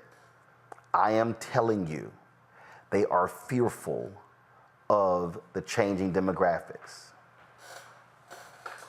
Make them cry. I said this when Trump was elected. This means war. We are not just in a cultural war. We're not just in an ideological war. We literally are in a war for the soul of America. And folks, let me be perfectly clear. They have never wanted this to be our country. They have never wanted us to be in power. They've never wanted us to be in control. But we now have the opportunity to be their worst nightmare. And that is to be the generation that they always feared. Smarter, faster, better, more efficient, and most importantly, unbought and unbossed. This is our moment. The question is, what are you prepared to do? Folks, support us in what we do. Download the Black Star Network app, Apple phone, Android phone, Apple TV, Android TV, Roku, Amazon Fire TV, Xbox One, Samsung Smart TV. Send your resources. Join our Bring the Funk fan club. Check in money orders. P.O. Box 57196, Washington, D.C. 20037-0196. Cash App, $RM Unfiltered. PayPal, R Martin Unfiltered. Venmo is RM Unfiltered. Zelle, Roland at RolandSMartin.com. Roland at RolandMartinUnfiltered.com. And of course, get my book, because the proceeds of the book go right back into the show, White Fear, How the Browning of America is Making White Folks Lose Their Minds. About it, available bookstores, download the copy on Audible, get it from Amazon, Barnes & Noble, Target, you name it. Folks, I will see you tomorrow right here on the Black Star Network. Ho!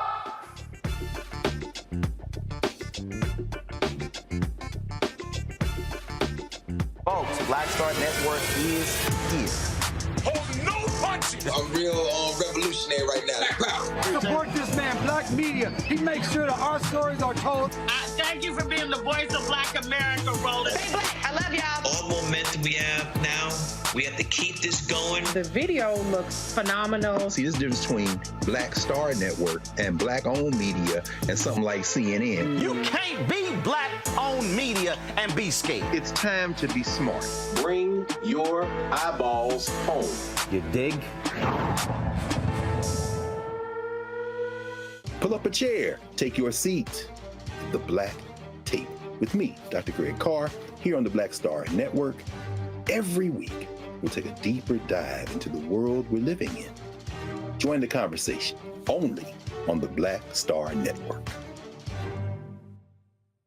Hi, I'm Dr. Jackie Hood Martin, and I have a question for you. Ever feel as if your life is teetering and the weight and pressure of the world is consistently on your shoulders? Well, let me tell you, living a balanced life isn't easy. Join me each Tuesday on Black Star Network for A Balanced Life with Dr. Jackie. We're all impacted by the culture, whether we know it or not. From politics to music and entertainment, it's a huge part of our lives, and we're going to talk about it every day right here on The Culture with me, Faraji Muhammad, only on the Black Star Network. I'm Deborah Owens, America's Wealth Coach, and my new show, Get Wealthy, focuses on the things that your financial advisor and bank isn't telling you, but you absolutely need to know. So watch Get Wealthy on the Black Star Network.